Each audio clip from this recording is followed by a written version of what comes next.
14 days to flatten a perv.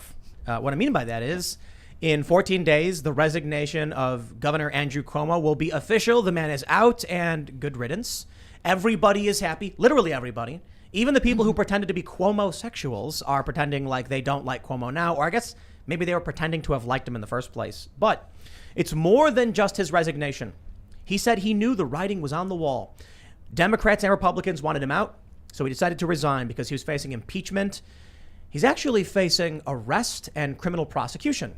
Recently, a sheriff came out and said, if these accusations, have weight, we will arrest and charge Andrew Cuomo. Now, that remains to be seen. I mean, maybe he's resigning now because he's trying to get out while he still can, because he could potentially be arrested for some of these accusations. And they're pretty nasty accusations. But I tell you what, the one thing that kind of bums me out, he's not resigning because he murdered all those old people. He's resigning because of the accusations from female staffers and stuff. So at the very least, you know what? It's a good thing that he's gone. So we'll definitely get into that. We got a bunch of other stories. We'll talk about the economy. And, we'll just have a good hangout because we're being joined by Mikhaila Peterson. Thank you so much for inviting me. Absolutely. Do you want to introduce yourself? I'm Mikhaila Peterson. I have a podcast. I'm probably more well known for my all meat lion diet. There's that. I'm Jordan Peterson's daughter. I'm well known for that as well. That's pretty good. I have a YouTube channel, Instagram. I'm really happy to be here. Right I'm on. horrified by your Biden eating a child cartoon. You have to give credit for that one to George Alexopoulos, because we have Joe Biden for some reason eating a child.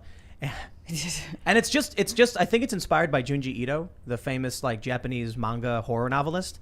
But we've had one person who came in and was just like, this seems really, conspiratorial and creepy. And I'm like, it's a gag. We have a bunch of, we've got Snow White zombie apocalypse as well. Right. It doesn't mean anything. It's just silly. We have a beautiful Aurora Borealis over there as well. Yeah, that is out of place. That is really out of place. We like horror. We have the other one with Trump and Rogan. We took that one down a little while ago. We rotated them. Yeah. But okay. So we'll talk about, we have a lot to talk about. What's going on here? Dude, what's up, duh? Good to see you, bro. Well, you seen me yesterday. It is. It's just as good as it was yesterday. Hey, thanks for coming, Mikhaila. I'm so glad. I want to talk about diet, man, because this is what you're doing. This is the conversation I think we need to have as a society and a species, with obesity running rampant and COVID, attacking people with obesity. It's seems like people 30.2% of hospitalizations were due to obesity, says the CDC. And you're on, yikes, whatever you want. I don't even know what you call it, but a meat fast or whatever it is. I'll just clarify real quick. They said people who got COVID and were obese, 30% of those people who were hospitalized with COVID were obese. I want to make sure I'm very clear. It's very sad. I saw an article that said that it was China had recalled a bunch of ice cream because the ice cream was contaminated with COVID. It was that seems crazy. Is that a joke? No, it was an article. And it was a Newsweek article or something crazy. And we'll get into all that stuff. So it was an animal fat. Oh, yeah. I'm also here in the corner. I'm very excited to hear what Mikhaila Peterson has to say, because I've tried to go carnivore. It's very challenging, but it sounds like I'm going to have to try it. We'll see how we feel after today's show. But before we do that, my friends, we got a sponsor tonight. We have the amazing Virtual Shield. Head over to surfinginternetsafe.com. The link is in the description below. And you can stay safe with 50% off for life. Now, Virtual Shield is a virtual private network. You download this little program, you pop it open, you activate it. And what this does is it provides you with privacy and anonymity as you're browsing the web. So if there is a government hacker or a private hacker or just some nefarious individual trying to break in and steal your data, maybe it's one of these digital tech companies that's got all this spyware on their websites or on their mobile apps. This can help protect you from those prying eyes. Now, here's the way I explain to people is, we don't expect someone to break into our house. We lock our doors, we lock our windows. And I mean, let's be real, most people's windows, you just hit it with a rock, it's going to open, break open. But we put that lock on it because we want to have that level of deterrence. That's what Virtual Shield is. It's a basic level of protection for you as you're browsing the web. And you should definitely check it out by going to surfinginternetsafe.com. You get it for $2.50 per month. But they also say you can enjoy 24 months of online security from the world's easiest and fastest VPN. For only $59.88, that's actually 77% off. And you'll get 50% off all add-ons and other great discounts on their other plans. And they're proud to announce that this month, all discounts are guaranteed for life. That means 50% off for as long as you are a customer. My friends, Virtual Shield, the first sponsor of Timcast, still a sponsor to this day. They rock. They are helping support all of the work that we are doing here, from just one dude in the living room with this new sponsor who was like, hey, we like what you're doing, we want to support it, to now a company with a couple dozen employees and growing more and more and more. So I'm eternally grateful to these guys. Check them out at surfinginternetsafe.com. And don't forget, go to timcast.com, become a member, and help support our fierce and independent journalism directly. And also, you'll get access to our exclusive members-only podcasts. We will have one up tonight, of course. And you'll get an advertisement-free experience. That being said, let's jump into this first big story. It is the end of Andrew Cuomo. Timcast.com reports Cuomo quits. Andrew Cuomo resigns as New York governor over a harassment scandal. Now, here's my favorite thing about this, right? He's got all these women. I think 11 women now have accused him of impropriety. One of them is actually a criminal complaint. I think there may be another criminal complaint. He could potentially get arrested over this. The funniest thing was, and this is what I'm really fascinated by, I guess interestingly because of something your dad actually said, Mikhaila. Cuomo said he never felt he crossed the line with these women, but he didn't realize how far the line has actually moved. So his argument is touching a woman's face and shoulders and rubbing her elbow and all that stuff is totally fine and acceptable. But now you have these women actually coming out and saying, you crossed the line. He's shocked by it. Now he's resigning over it. So there was an interview with Vice that Jordan Peterson had where he mentioned that men and women working in the workplace has been a disaster. And I think what he meant by that was things like this. I don't necessarily agree if I would use words that strongly, but there is a good point to be made that the line is definitely not as easily seen, perhaps. And maybe that's because people like Cuomo are old and disrespectful. I don't know. What do you guys think? They used to smack each other in the movies, like in the 50s. Guy, like, what's his name, would backhand a woman, and it was, like, socially acceptable. Crazy how things have changed. I feel it depends what you look like, too. Yes. I mean, maybe if you look like Cuomo, people are like, don't touch my elbow. Like, I think that's a big part to play. Is that what he got in trouble for? Was it just like elbow touching? Or was it something like more? Yeah, there's something more. But, if we say too much, YouTube will probably, if we... okay. Yeah. So it was a little bit more. Oh, yeah. I think one of the accusations is legit like a criminal offense. Yeah, and he might get arrested for it. But, hey, look, innocent until proven guilty. Here's the issue. He admitted it. Not the most egregious offense. He's denied that. But most women, like, there's a photo of him holding a woman's face. Like, he's literally got his hands on the sides of her head. Okay. And then she claimed he touched her inappropriately. No. And Cuomo was like, I never touched her inappropriately. And there's a photo of him literally holding the woman's head. And I'm so like... it's just like, that's not inappropriate. That's really weird. Yeah. I don't know. What year was it? How old is this guy? Was it when he grew up, it was like a normal thing for dudes to walk up to women and just grab their heads? What? And that was like a sign of endearment or something? Normal. Is that normal? I don't think the head grabbing thing was real. I think like a hand around the waist when you're walking by or something, if you're like an old dude, or like on the shoulder or something, or like maybe on the side of the head, like I can see that coming from an old man who just doesn't know what things are like now. But face grab, that's a little odd. Face grab, like Two hands. Yeah, two hands. Oh, no. I think we talked about it on the show before too, and like we showed the photo, and she's got this look on her face, like, Oh, no. "Dear Lord, help me, my face." Yeah, like. Oh man. The other best part about it is that when he was defending himself a few days ago, he plays this video where he's like, "I do it to everybody. If you're white, if you're black, if you're gay or straight, a man or a woman," and he's showing videos of him grabbing people's heads. Okay. And like. I feel like that's fair then. He's like, it's just my thing. I don't know. I don't know, man. Just because he does it to everybody, I don't think makes it. No, it doesn't worse. make it. It doesn't. It makes it worse. Oh, it makes it worse. Okay. I think it makes it worse. Endemic. I think it makes it better. Really?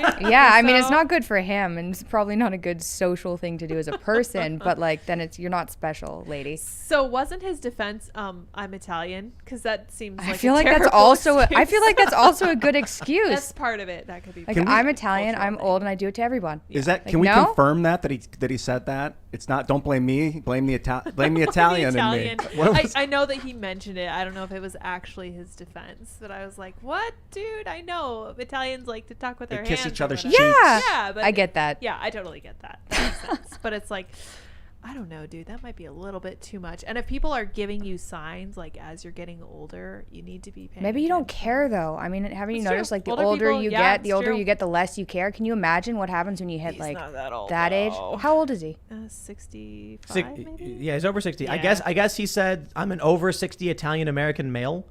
The Boston Globe says that is not a defense for harassment. It's really not, though. Okay.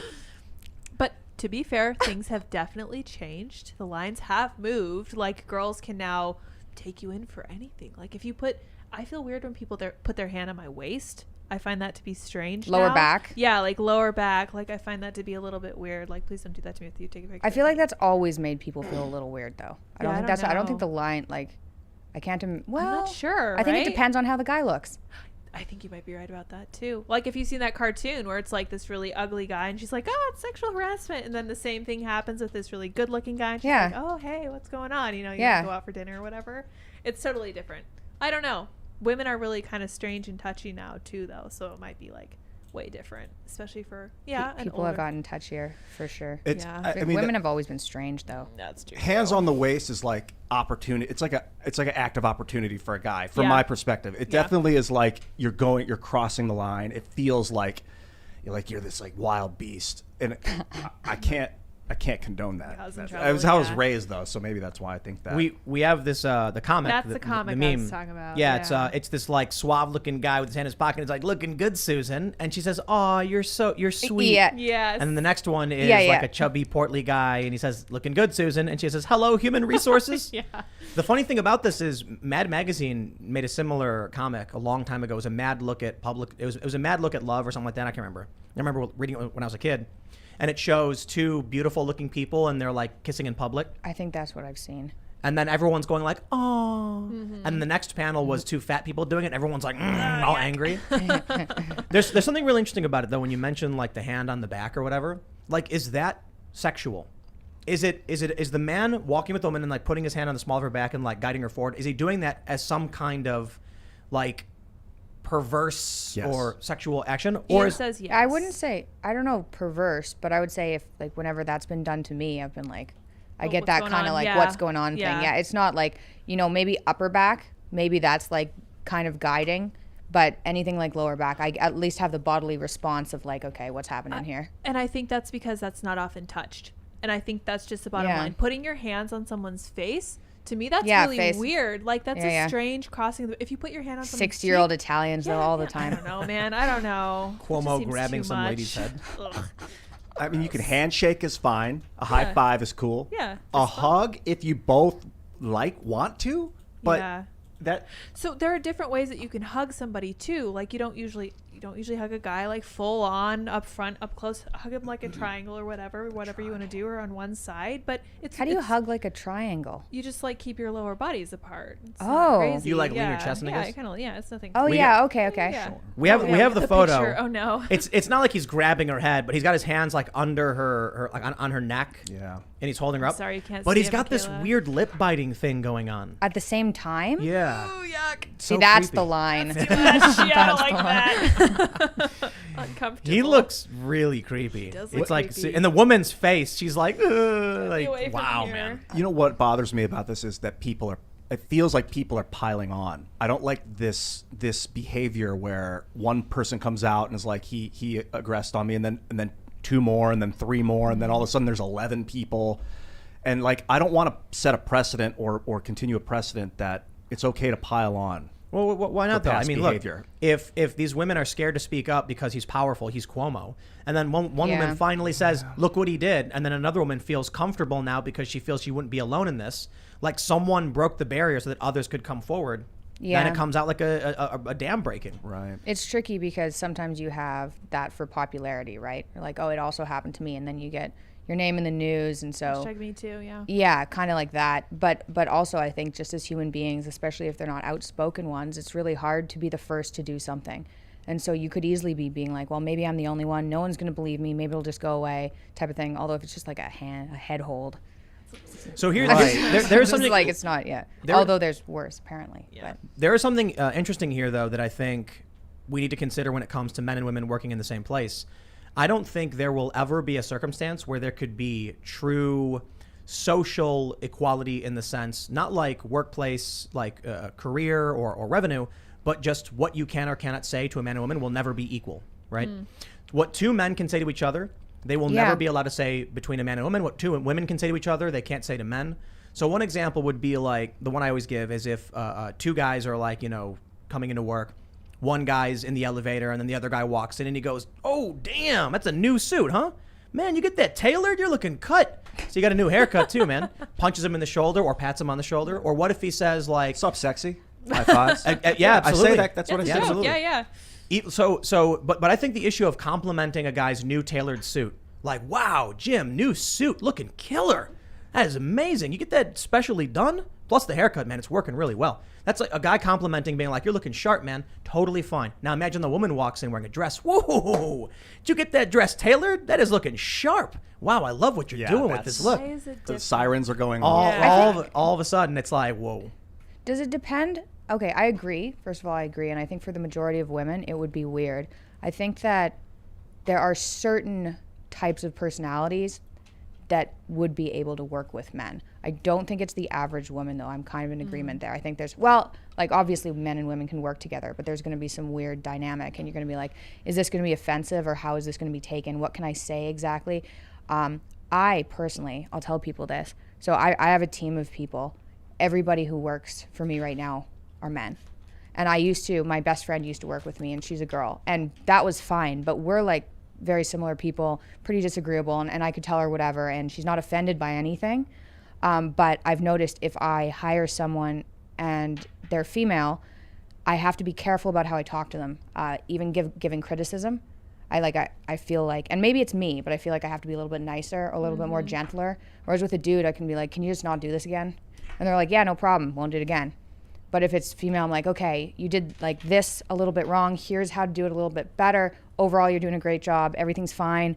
Please don't be upset." This is really interesting. I remember reading there was a study about gender discrimination in the workplace that found female bosses are equally as likely to discriminate as a male boss. Yeah, maybe if not more, but it was just equal. I think it said something like it was equal as likely. Like the issue wasn't the gender of the boss. The issue was the behavior of the employees. And then there was like a tendency among women, like more agreeableness and things like that, which resulted in the more like executive stern types to behave in a specific way that was not related to gender or, whatever. Yeah, that doesn't surprise me at all. I think a lot of that's personality. Yeah. And I think you're completely right, because I am, like you said, I am the kind of person who wants to know how I can improve, not just that I did something wrong. So please, like, give me positive feedback and be like, all right, so you did well with this, this needs work, and this is fine. So I think that management style of like two, positive, negative, and positive, like the sandwich, is very much like a feminine thing and trying to protect. Yeah, I think that's a good management style anyway. It just takes more effort than just being like, "Look, I like you as a person. It's not offensive. It's just, can you fix this next time?" Right. And then instead of having somebody's soul crushed. Do you think that like behavior transcends gender?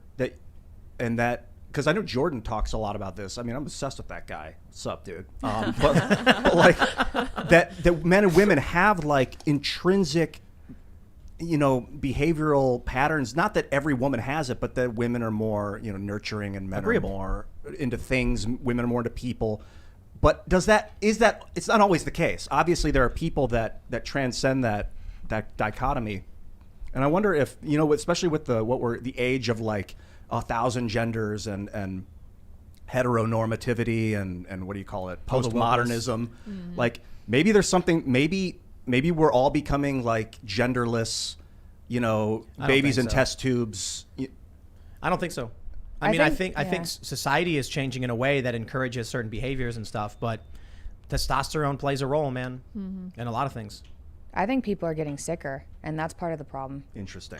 Like, I think that if you're on, I don't know what percentage of the population is on some sort of like psych med at the moment, or on, yeah. And since COVID, it's gotten worse, and those things they make people different than they are. So I think people, like, obviously people are getting sick. 1 in 5 people have an autoimmune disorder. People are gaining weight like mad, and I think that comes with mental problems, and I think that screws up your behavior, including probably the more normal, like feminine and masculine behavior. It's interlinked, I think. I think people who are living unhealthy lives are more likely to have some kind of illness that requires medication, which then in turn creates this cycle of addiction and endless ailment, I suppose.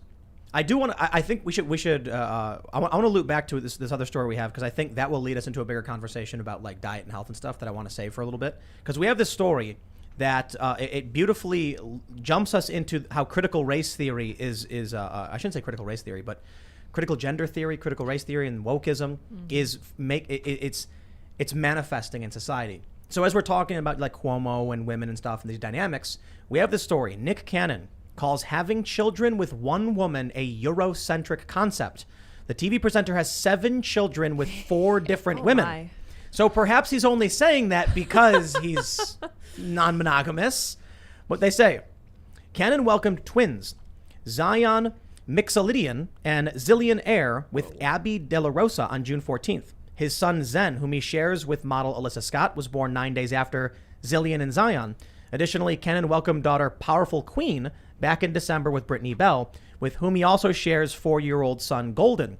Cannon is also dad to 10-year-old twins, son Moroccan and daughter Monroe, with ex-wife Mariah Carey, says People Magazine. Wow, I didn't know that about him. Holy moly. Yeah, so when pressed about having multiple children with so many women, Cannon said monogamy was a Eurocentric concept, just to classify property.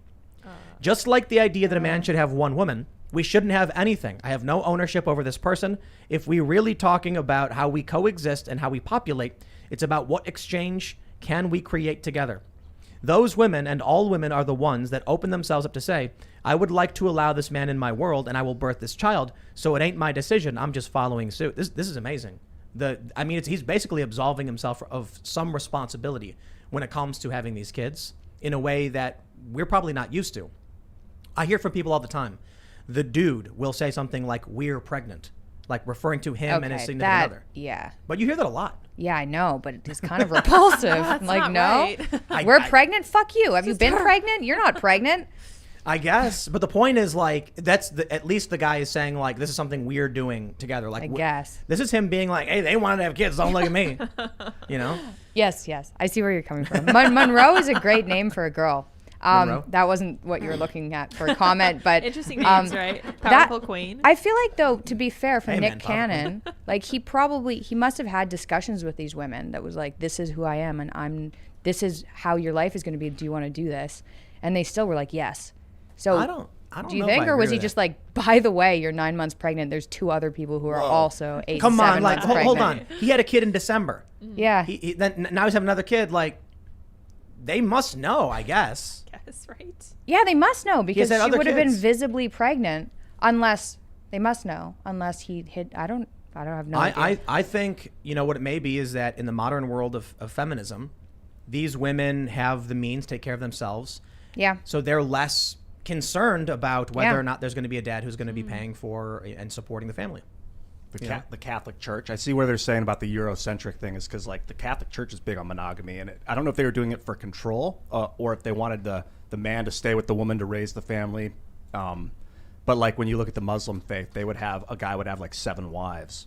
Yeah, but in the Muslim world, the man is still a part of the family. Like, you have more than one wife, but it becomes You take like care of them. right, a big family, and you're there and taking care of them and all the kids, right? Am I crazy? Well, theoretically, that's what we're told. I just want to point out, people in Asia get married. This is the problem with this critical race theory stuff. It's just a lie, an excuse to for whatever behavior they're engaging in that they want an excuse to engage in. So sure, if it is like monogamy is the traditional or social norm, and now you're trying to not do that, so you just blame Eurocentric, Eurocentrism or whatever. It's like Asians got married, and they're very family oriented. You know, the kids. How long have they been getting married for? In Asia? Yeah. I don't know the history, but I do know that, you just think about the concept of arranged marriages, for instance, that go back thousands of years. I think Not they would like have concubines in Asia. So they would have one wife and then like 7 concubines. And it'd be women that they just had sex with and had kids with. No, I think certainly people do that. That was an Asian cultural thing. And like the Mongols would have concubines. They would have lots of. They weren't. That's the thing, is they would get around it by saying, she's just my side. Right, lady. but there are Asian cultures that are very family oriented. They were very like, they had these ideas of, different clans would come together, different families essentially. What do you guys think about monogamy in general? Like, is it the way of the future? I think 2 parents is scientifically, if you look at most of the data, proven to help raise kids better, I suppose. Or I suppose it should be the standard, and kids who don't have two parents in the house end up doing poorly, more likely to do drugs, more likely to go to jail. So I think that's important. But ultimately, I think there's a lot of people, we've got to make sure we don't fall into the trap of this is the way it's always been, so this is the way we must keep doing it. We need to make sure that we're constantly looking at like what actually helps and benefits society. Now we know two parents does. So it's a problem then when you see like Black Lives Matter say that we want to, what do they say, disrupt the nuclear family. Yeah. We don't want kids with single parents. The data shows that's really bad for them. So I don't know if I would say monogamy is a path towards that, but I don't know, man. We're a perpetually libertarian society in a way. Now we've got this weird authoritarianism, which is more disruptive of tradition as opposed to being pro-freedom. So I don't know ultimately what happens, but I can say I think the direction the critical race theorists, critical gender theorists want to go would be more destructive, whether you're for or against monogamy. Native Americans, I think, and they may not be the Native Americans, but there were tribes, I think, where they would the whole tribe would raise all the kids because the guys would have sex with all the women. None of the women knew who the father was. So they would like collectively raise all the children together. That's interesting. I never heard that. To me, that almost sounds a little bit like a communistic way to raise children. It's like when Hillary Clinton was saying it takes a village to raise a child. That's a little bit strange to me. And Ian, you mentioned the church, and that's interesting to me as well, because the way I was raised, we were taught that Christ is the head of the church and treated the church as his wife. So it was like literally like a big family, but it wasn't like that communistic raising of the kids. It was like a structure for the way that the family should be: mom, dad, kids. And it was like really simple, really fundamental, really basic. And we can see that that's a good way to raise kids, is to have both parents in the home. They need to be together. It needs to be structural. I'm hugely in favor of monogamy if possible. Yeah, but I think everything's just falling apart. Well, yeah, that's true. I think everything's falling apart. I've always wondered, so those studies on monogamy, not to be like the anti-monogamy person, because I'm not, but the studies on monogamy showing two-parent households lead to like more success for your children. People who end up splitting up also aren't as well, generally speaking, right? Yeah. So like, are all those studies controlling for like IQ and mental illness and things?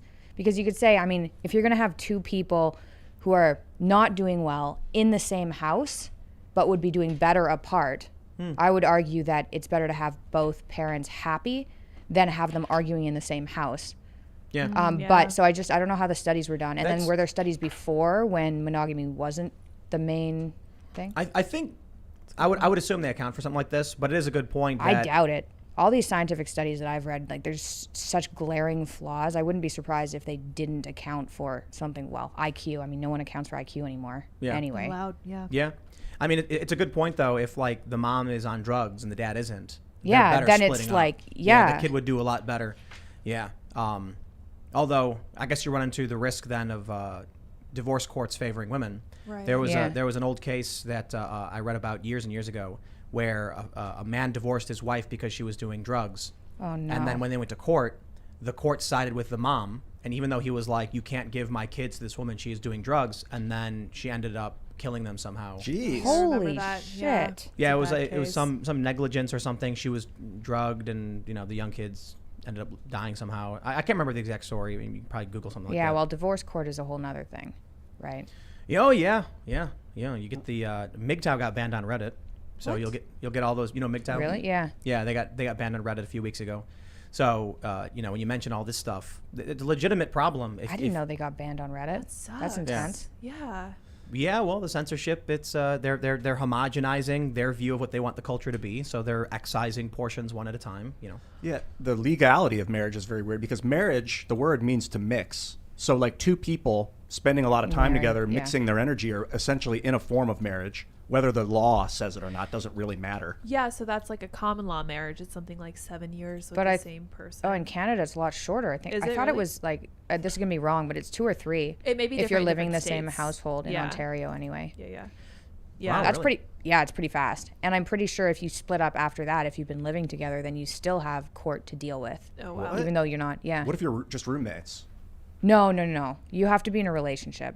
Like you have to And declare it? Yeah, but what if they say that you are? It's iffy. I would assume that that's still okay. I mean, when you're filling out taxes and things, you can put yourself as common law. So if you started filling that I in, then see. maybe that might screw you out over in the future. But it's short. I think it's 3 years. Dude. So I look the monogamy and polyamory thing and polygamy thing, I guess. Polygamy. People talking about that, marrying multiple women. I don't know about that. But we're seeing a lot of these memes now where it's like one woman and like 5 guys. Like, I don't know, you see them on Reddit. And it's You like, mean the one when she's on the couch? Oh, No, that's a different mean, one. I'm talking It's slightly different. yeah, different one.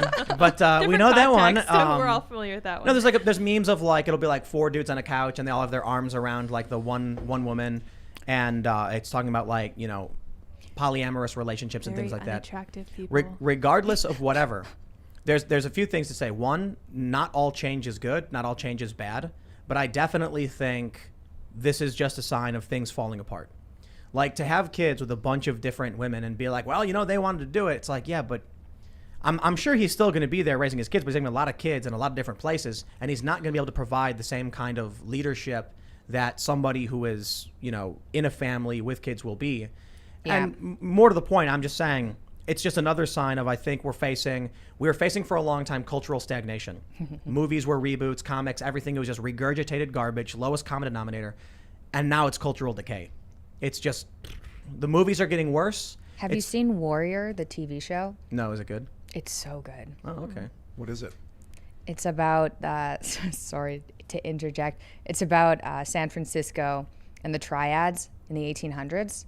It's like a cowboy western, but Right it's on. but it's Cool. Asian people. It's epic. There- Warrior. I don't- Other than that, society's over. But Yeah. Warrior. absolutely. No, Yeah. the Electric Dreams I've been talking about because I just watched that. I think it's a couple years old. I'm not sure, or a year old. Electric Dreams. Yeah, it's Philip K. Dick. Like, that's cool. I like that. They adapted the book into, or stories into these episodes of the show. It's kind of like Black Mirror. It's a pretty good show. Okay. It's like an anthology. I'm not saying there's nothing good happening. It's just like Just Warrior. there was a period where we made new things. We wrote Christmas music and then we played them over and over again. Then it got to a point where a few years ago I was like, everything's stagnant. We're rebooting movies, we're remaking comic books, Spider-Man 12, we just keep doing it over and over and over again. The same thing instead of making new things. Now we're at the point where they're starting to regurgitate the same content, but in worse ways.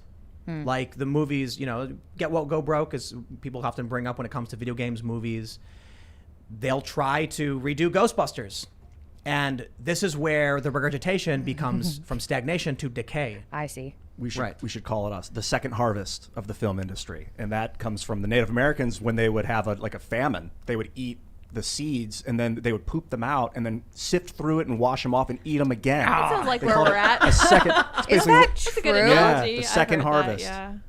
So we're gonna jump to this story. Get Woke, Go Broke, because this is a good example. We got the story from Yahoo, Washington Examiner.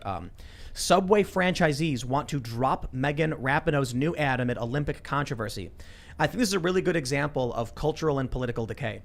Not only that, it's a get woke, go broke, right? So the Subway has that commercial with Megan Rapinoe, and she kicks the sandwich at some guy, and he catches it. Something like that. I don't know. It's one of those ridiculous. Yeah, the Subway sandwich. But then she kneels at the Olympics, and that's a very overtly political move and gesture, which puts you at odds with half the country. If you don't kneel, nobody cares. If you do kneel, you've made half the country angry. So now the Subway franchisees are saying that they're going to be losing money. Let me read the story, and then we'll get into it. From the Examiner, they say, Subway. You did it. Keep doing it again. You got this. Subwise. Samwise Gamgee. Subway franchisees are in discussions to drop Team USA soccer star Megan Rapinoe from a new ad amid her national anthem protests at the 2020 Olympic Games in Tokyo. Rapinoe, who signed with the company as a spokeswoman this spring, regularly pushes her political views, usually calls for equal rights and an end to the gender pay gap. These views are getting in the way of the company's reputation and sales, some of the store owners argued during a discussion forum last month. At the event hosted by the North American Association of Subway Franchisees, franchisees discussed removing Rapinoe from a new ad where she kicks a soccer ball at a person holding a burrito, citing complaints they have received from their customers about her. Quote, boycott Subway until Subway fires the anti-American Megan Rapinoe, the creep who kneels for our beloved national anthem, a Wisconsin store operator read from a note a customer taped to the glass door of his restaurant. The ad should be pulled and done with, the franchisee subsequently argued. It gets tiring apologizing. The Subway company doesn't own any of its nearly 22,000 stores, but charges franchisees 4.5% of their revenue for the use of its brand and national advertising campaigns. These campaigns, an Arizona franchisee argued at the forum, should use the revenue to advertise the product, not politics. Spending our money to make a political statement is completely and totally out of bounds. So here's what I see with this. It is pop culture for half the country to do these things. The politics are mostly meaningless. Like they often don't mean anything. What is kneeling in the Olympics? What does it mean? What is it doing? What is it representing? You're not conveying a strong idea. It's just a general protest move. It's not advancing any cause other than corporate politics, I suppose, and signaling to half the country that you agree with some kind of view of the country or whatever. Very much in line, typically, with critical race applied principles, things like the 1619 Project, which are to me, signs of cultural and political decay in this country. Then you can see how it's affecting business. They're losing money now because of it. So it's enterprise. Now businesses are starting to hurt because of the weird things people are doing. I think the country is split apart in a bunch of different ways. I think culturally, this is the best we have to offer. Like, okay, this is a person on TV who cares about their politics. Now the businesses are getting hurt by it. This just says to me that we've gone from stagnation to decay. The businesses lose money. I mean, you can't do it. Get woke, go broke. We knew that something like that would happen. Now they're complaining about it. What do? Do we reverse course and say, we're Americans, we love America? Or do we keep propping up celebrities who, for pop culture points, virtue signal about how America is evil or some other garbage? I think it's the fuel. I think it's the food. I mean, I don't think you can like garbage in, garbage out. Yeah, you can't make people change. You have to change the environment that they exist within. Well, you can make people change, but it's not like to go up to a person and be like, stop doing that. It's to be like, here's the thing we're doing that works. Maybe it'll work for you. You know what I mean? Yeah. I think you have to start making patriotism cool for young people. Like, it looks like a lot of these ideas travel bottom up. Like, if your parents are telling you something, you're just like, screw off, right? But if it comes slowly from the bottom, and the problem right now is with elementary schools and what they're teaching there, it starts at the bottom and it's just ruined society on the way up. That's what I think. So then how do you change that? It's imagine you got a Jenga tower, and at the very bottom, they're chipping away at those Jenga blocks, and everything else is going to come crashing down when they do this stuff. And we're seeing the ramifications of that. So, but I think it's a little, I think the stagnation of our culture is an important point to bring up in this context. Just that at a certain point, people started resting on the laurels of their ancestors. You know, I guess it's like good times make weak men, as the saying goes, right? So what happens when you have a horrible, barren wasteland of a country, and in order to survive, you strive and work hard, and you're sweating and working nonstop, you create wealth and luxury. Then your kids grow up knowing wealth and luxury, but the hard work that, as you tell them, and the work they do, by the third generation, it's like they say, you know, wealth lasts 3 generations. So I don't. It's almost like the fourth turning, I suppose. We're at this point now where these kids haven't experienced any hardship. Yeah. They have no reason to support the flag or the country or the troops or anything. They're just like, this country sucks. It's evil. I hate it. I'm mad. And now from the bottom up, the kids are salty. And then what happens? Everything falls from the top. And then I think usually when, I don't know if the world's been in a similar situation, but I think usually when a society falls and there's this huge war, then you have that repeat again, right? When I was in Serbia last year, and they were just in war with you guys, I believe, in the 90s. Oh yeah, that sounds right. Yeah. Yeah, and like us. and they were like, there's still bombed buildings there. Oh wow. And so everyone there, when COVID hit, they were like, yeah, we were just in the 90s. We're not doing this. Like, we're not doing the same thing as everybody else. We're not shutting down like everyone else. And there were riots and things because people still remembered how it was. Wow. Because they've experienced hardship. Like, everyone there, someone was injured, or like they remember it. And here it's been decades since there was Vietnam War or some sort of war or something really dramatic. And now we have COVID, which is pretty dramatic for people. It's wrecked a lot of people's lives, killed a lot of people. And so we're in this like turning point where, are we going to end up, coming together, or is everything just going to crumble forever? How are you introducing this to your kid? I teach her that most people are really stupid, right? Like she's in Montessori daycare, and some kid went up to her the other day and was like, you shouldn't eat meat, because it comes from animals and that's bad. And I was just like, those people don't know how to eat. Like, lots of people don't know how to eat. And they, like, their parents didn't teach them. They don't know how to eat. Like, there are a lot of stupid people. They're going to bug you. Just like, yeah, okay. Yeah. We've had I have a funny story, actually. So she came home, and some little boy came up to her and was telling her she wasn't allowed to draw. And I was with my dad at dinner. And I was like, okay, you can ignore those people. Just tell them to bug off. I was like, just tell them to bug off because there are a lot of annoying people. They'll bug you. You're allowed to draw if you're allowed to draw. And my dad came in and was like, just sock him. Oh, great. Just sock him. And I was like, that's fine. That's what he taught me when I was in kindergarten, was just like, I never socked anybody in kindergarten, but like just sock the biggest kid, or if anyone bugs you, sock them. So he's teaching my 4-year-old to punch. So we're teaching, and I was like, okay, that's fine. Like, you know, she can tell we're joking. Maybe she's 4. And so it was literally the next day she came back and she's like, I punched somebody. No. And I was like, oh my God, we have like, this was supposed to be a joke. And now like you got into a physical fight at school and you're 4. But it turns out the little boy came over, the same one that told her not to draw, and pushed her. Oh. And she punched him back. And I was like, okay, in that case, good for you. Yeah. Self-defense. Yeah. That's my funny story. I was worried That's your awesome. dad was trying to radicalize children into violence, you know. But I'm glad it was just a No, joke. it was a joke, Not but at she all, took it yeah. seriously. Yeah. Good for her. Did he ever beat up a bully growing up? My dad? Yeah. I don't think so. No, he was pretty small. Like he's tall now. He's 6'2", but he was he skipped a grade, so he was a year younger than everybody. So he was the one who was bullied, Right. and he was super mouthy. So he was really bullied. If I could do it all again, if I was 4, jack him in the face. Yeah. So no. Oh no, violence. No. But what do you think when a bully attacks a kid? Is the kid justified in fighting back? Self-defense. Yeah, Yes. 100%. Otherwise, you're don't also start gonna fights. get bullied forever. Like I have friends, and they go to a teacher or something. They do it that way, and then you just get picked on forever. I got picked on a few times, and I switched into like, if you do that again, I'll break your nose, because I know how to break noses. It was very dramatic, but it was like, okay. And that stops things right away. But if it's like, oh no, like don't do that, or go talk to an adult, you're just gonna get tortured throughout high school. So yeah, self-defense for sure. I mean, if you have there's 2 really great videos. They're both from martial artists giving advice, and one guy, it's this great video where he's like, the ultimate technique to win any fight, and everyone's like crowding on, all these students want to hear from the martial arts master of this ultimate technique. And then he's like, this one move will guarantee you will win any fight.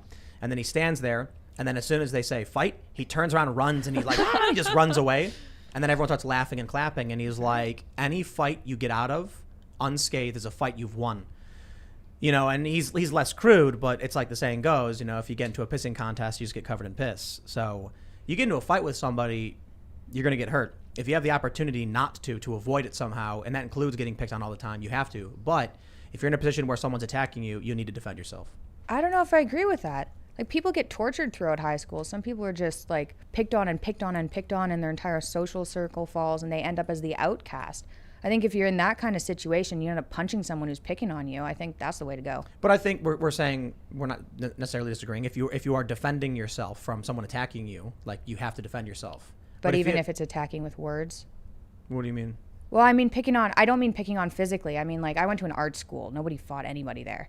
But there was a lot of bullying over social media, or just in person or behind your back. I don't know. I think like a solid...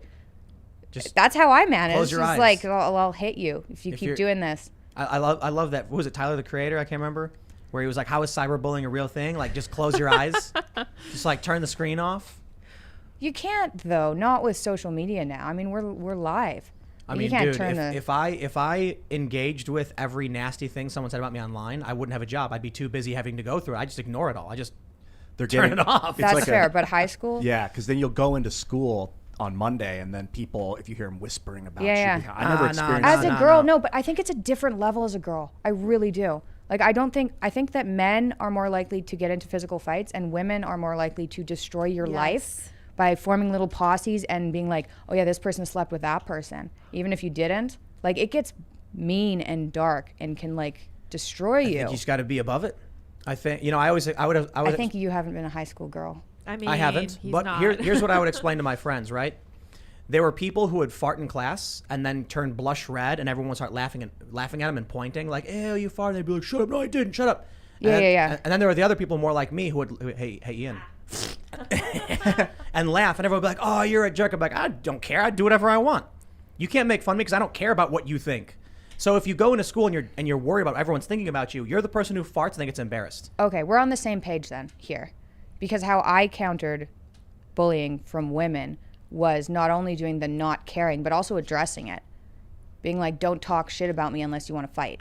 Like, seriously, straight up. So it wasn't, I think that's a similar page, but like shirking away from it and ignoring it certainly didn't work with women.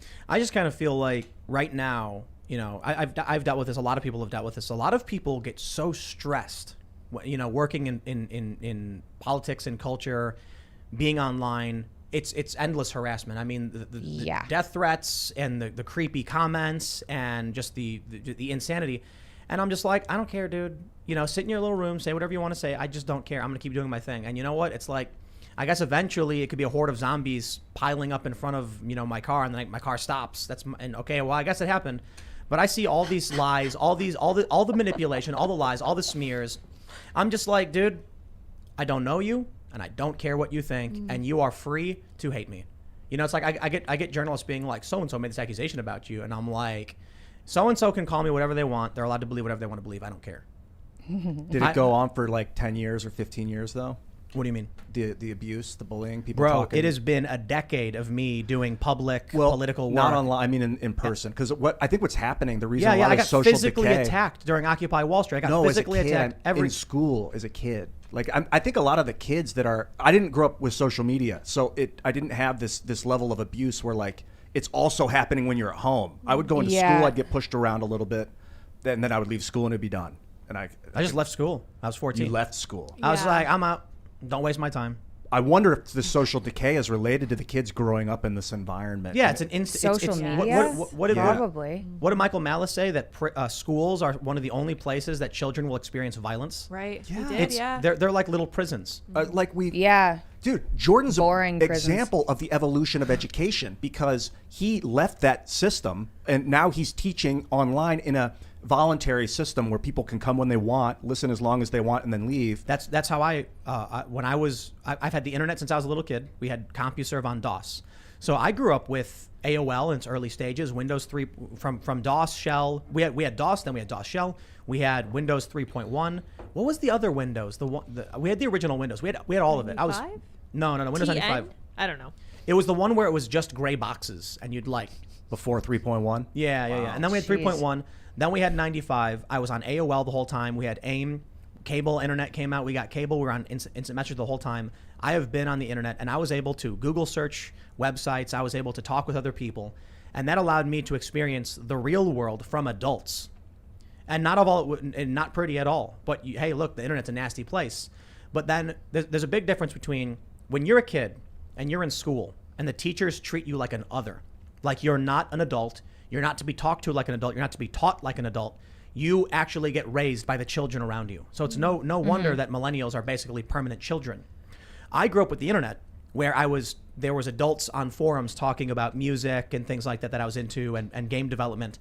And so there would be someone be like, hey, here's how you do X, Y, and Z. And they wouldn't treat me like a child because they didn't know. All they knew was someone said, hey, how do you do the parallax scrolling thing I saw in that video game? It's really, really cool. And they'd say, oh, here's how you do it. And here's the code. And then I'd be like, awesome.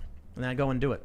I think you're right. And I think that compounding this being raised by other children is the fact that you can literally always run to a parent or an adult when something goes wrong. And I really think that's a huge problem now in the colleges.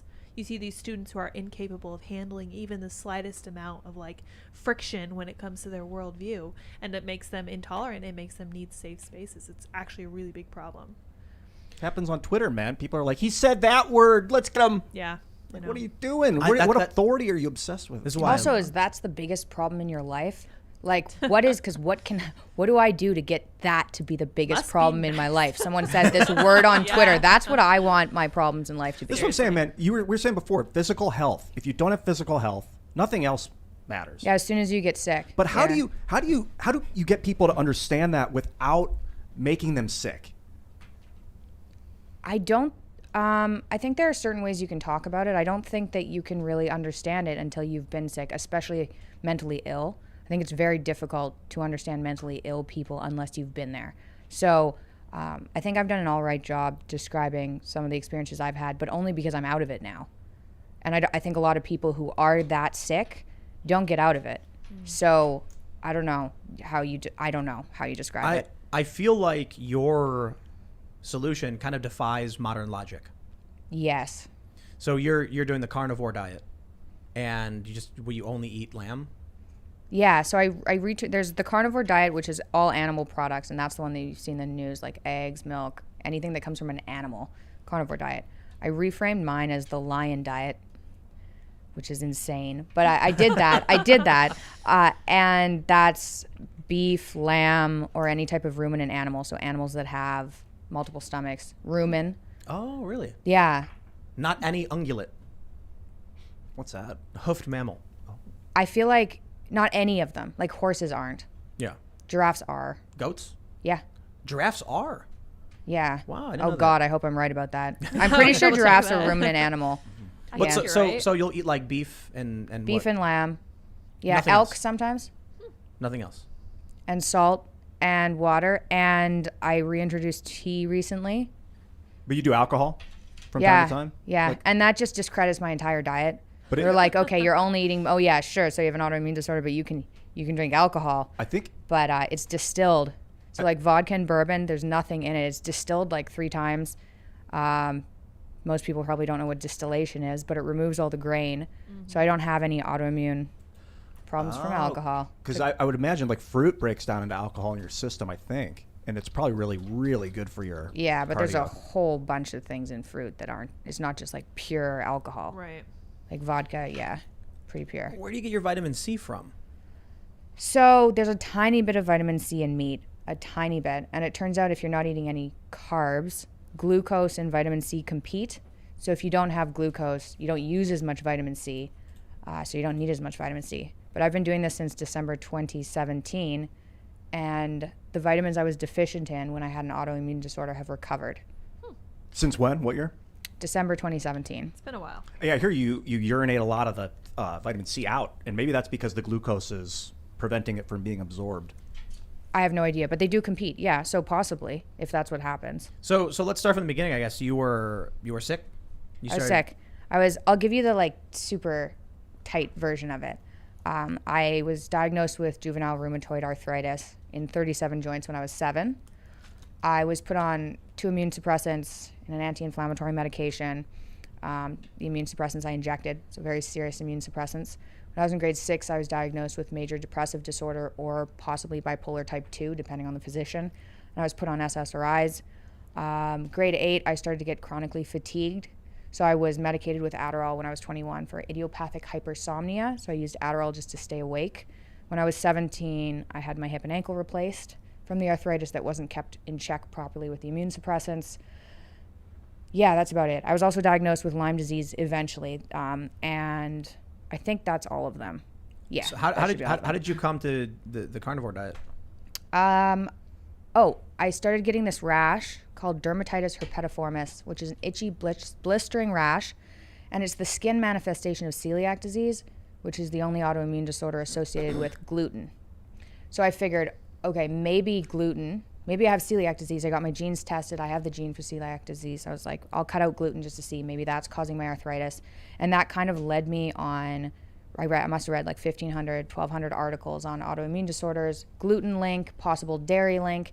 And then I went back to school for biomedical science to try and research my disorder because at that point I was so sick. I thought it was going to kill me. My skin had stopped healing from the rash. I'd had 2 joints replaced. My wrist felt like it was going to need a replacement. I couldn't wake up. So I was like, okay, well, this is what I'm doing with my life because I don't have a life. So I started researching, and then I just decided to look into diet to see if it made any impact. And at that time, I didn't think it would change anything, but I figured I'd rule it out. And first I went to paleo. So like no grains, no soy, no dairy, no sugar, only water, no processed foods. And then when I stopped taking SSRIs, so that worked. That actually worked. My arthritis went away, my fatigue went away, I got off of Adderall, and my depression lifted. And then when I went off of SSRIs, I did that way too rapidly because I didn't know they cause withdrawal. And that's when I ended up on the meat diet because I got sensitive to light and to sound and to heat and to touch and to any amount of carb. I was reacting to everything. So that's when I went down to beef and lamb and salt and water, which was like out of desperation because the antidepressant withdrawal was so awful. When you first went on carnivore, what did you cut out? At that point, I actually just went from chicken and beef and fish and lettuce and green leafy vegetables, olive oil, and apple cider vinegar. So I literally just dropped salad at that point because I didn't know you could survive on only meat. So I was like, well, I need some greens. I react the least amount to the salad. So I kept the salad for a long time. And then eventually I was like, I can't live like this anymore because I was having some autoimmune symptoms. I was not on any medication at that point. I was trying to get it under control. And I was like, I'll just do just beef because I know I don't react to beef just for a very short period of time so that I can reintroduce things and monitor my symptoms. And I was keeping track of it on like Excel spreadsheets, my symptoms and everything. And my symptoms went away when I went to all beef. And then when I tried to reintroduce, they came back. So I haven't been able to reintroduce things. I can have tea now, but that's like 3 years into the diet and I introduced tea. I didn't drink for a long time because I was worried alcohol was going to be a problem, obviously. Did you go to a bunch of doctors and they... No, at that point, honestly, I'd been doing paleo.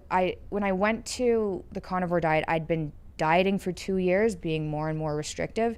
And a year into dieting, after I went off of my SSRIs, I'd been talking to immunologists and just nobody, like my rheumatologist didn't believe me. Like nobody believed me. I barely believed myself.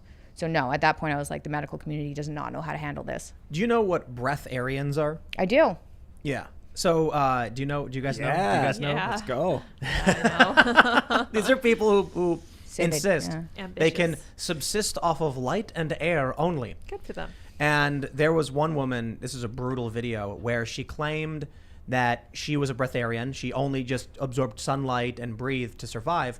So they were like, okay, we're going to film you for, I think it was like 5 days to see, you survive without eating food. So you can prove that you're not eating or drinking. And she agreed to do it. And she was so dead set on proving this by like day 3 when her like heart levels were through the roof. She was like getting sick. She was dehydrated. They were like, we have to stop now. Like your health is at serious risk. You're getting worse. And so then she said something like, oh, it's the air. Like the air here is bad. It's polluted. We have to go somewhere else. And it didn't change anything. So it's fascinating because you hear stories like that. That's why people probably don't believe you. Yeah, well, no shit. I wouldn't have believed me either. I didn't even think, no, seriously. Like, a BuzzFeed will come out with an article and be like, look at this person. And I'll be like, yeah, I get it. I was like, when I was 22 and people were like, fix your diet. That'll fix your autoimmune disorder.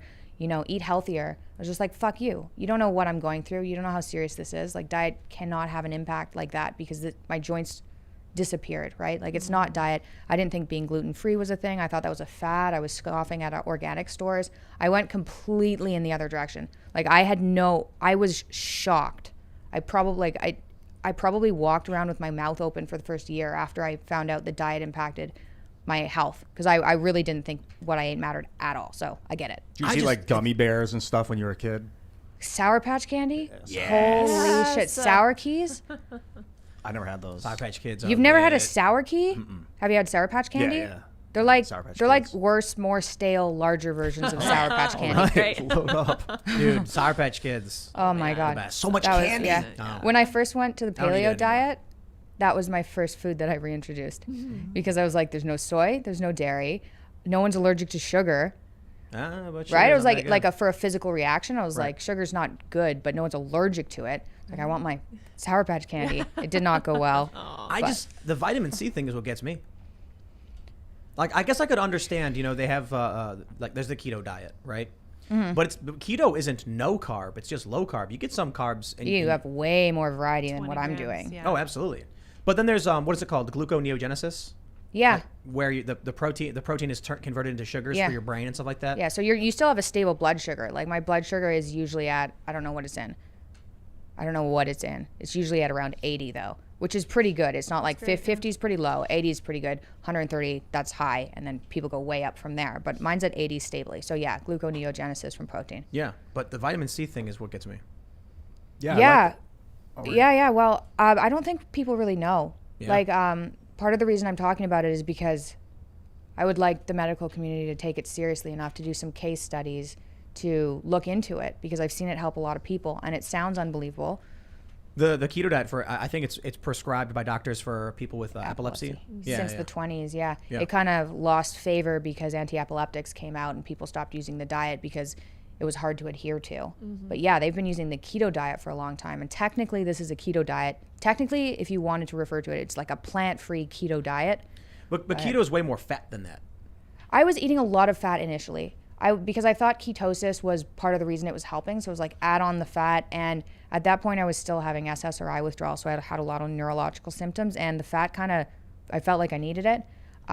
For about 2 years, I was maybe 80% of my calories were from fat. So I was in like high level of ketogenesis, but I don't do that anymore. We've got a ton of food here. We've got snacks over there with Milk Duds and Skittles or whatever. No, we don't. Actually, we think we do have Skittles and sodas. And like we have these meals. Sometimes when guests come, they'll we have these like easy prep meals. But you actually had like a little rack of lamb or something. Oh yeah, I full on. Yeah, you guys drove me. You guys drove me to the grocery store. Yeah, and I bought a rack of lamb and then I cooked it. Yeah, that's legit. In the oven. Yeah, it tasted really good too. I ate part of it. Yeah. Did you do like lifestyle changes in addition to diet?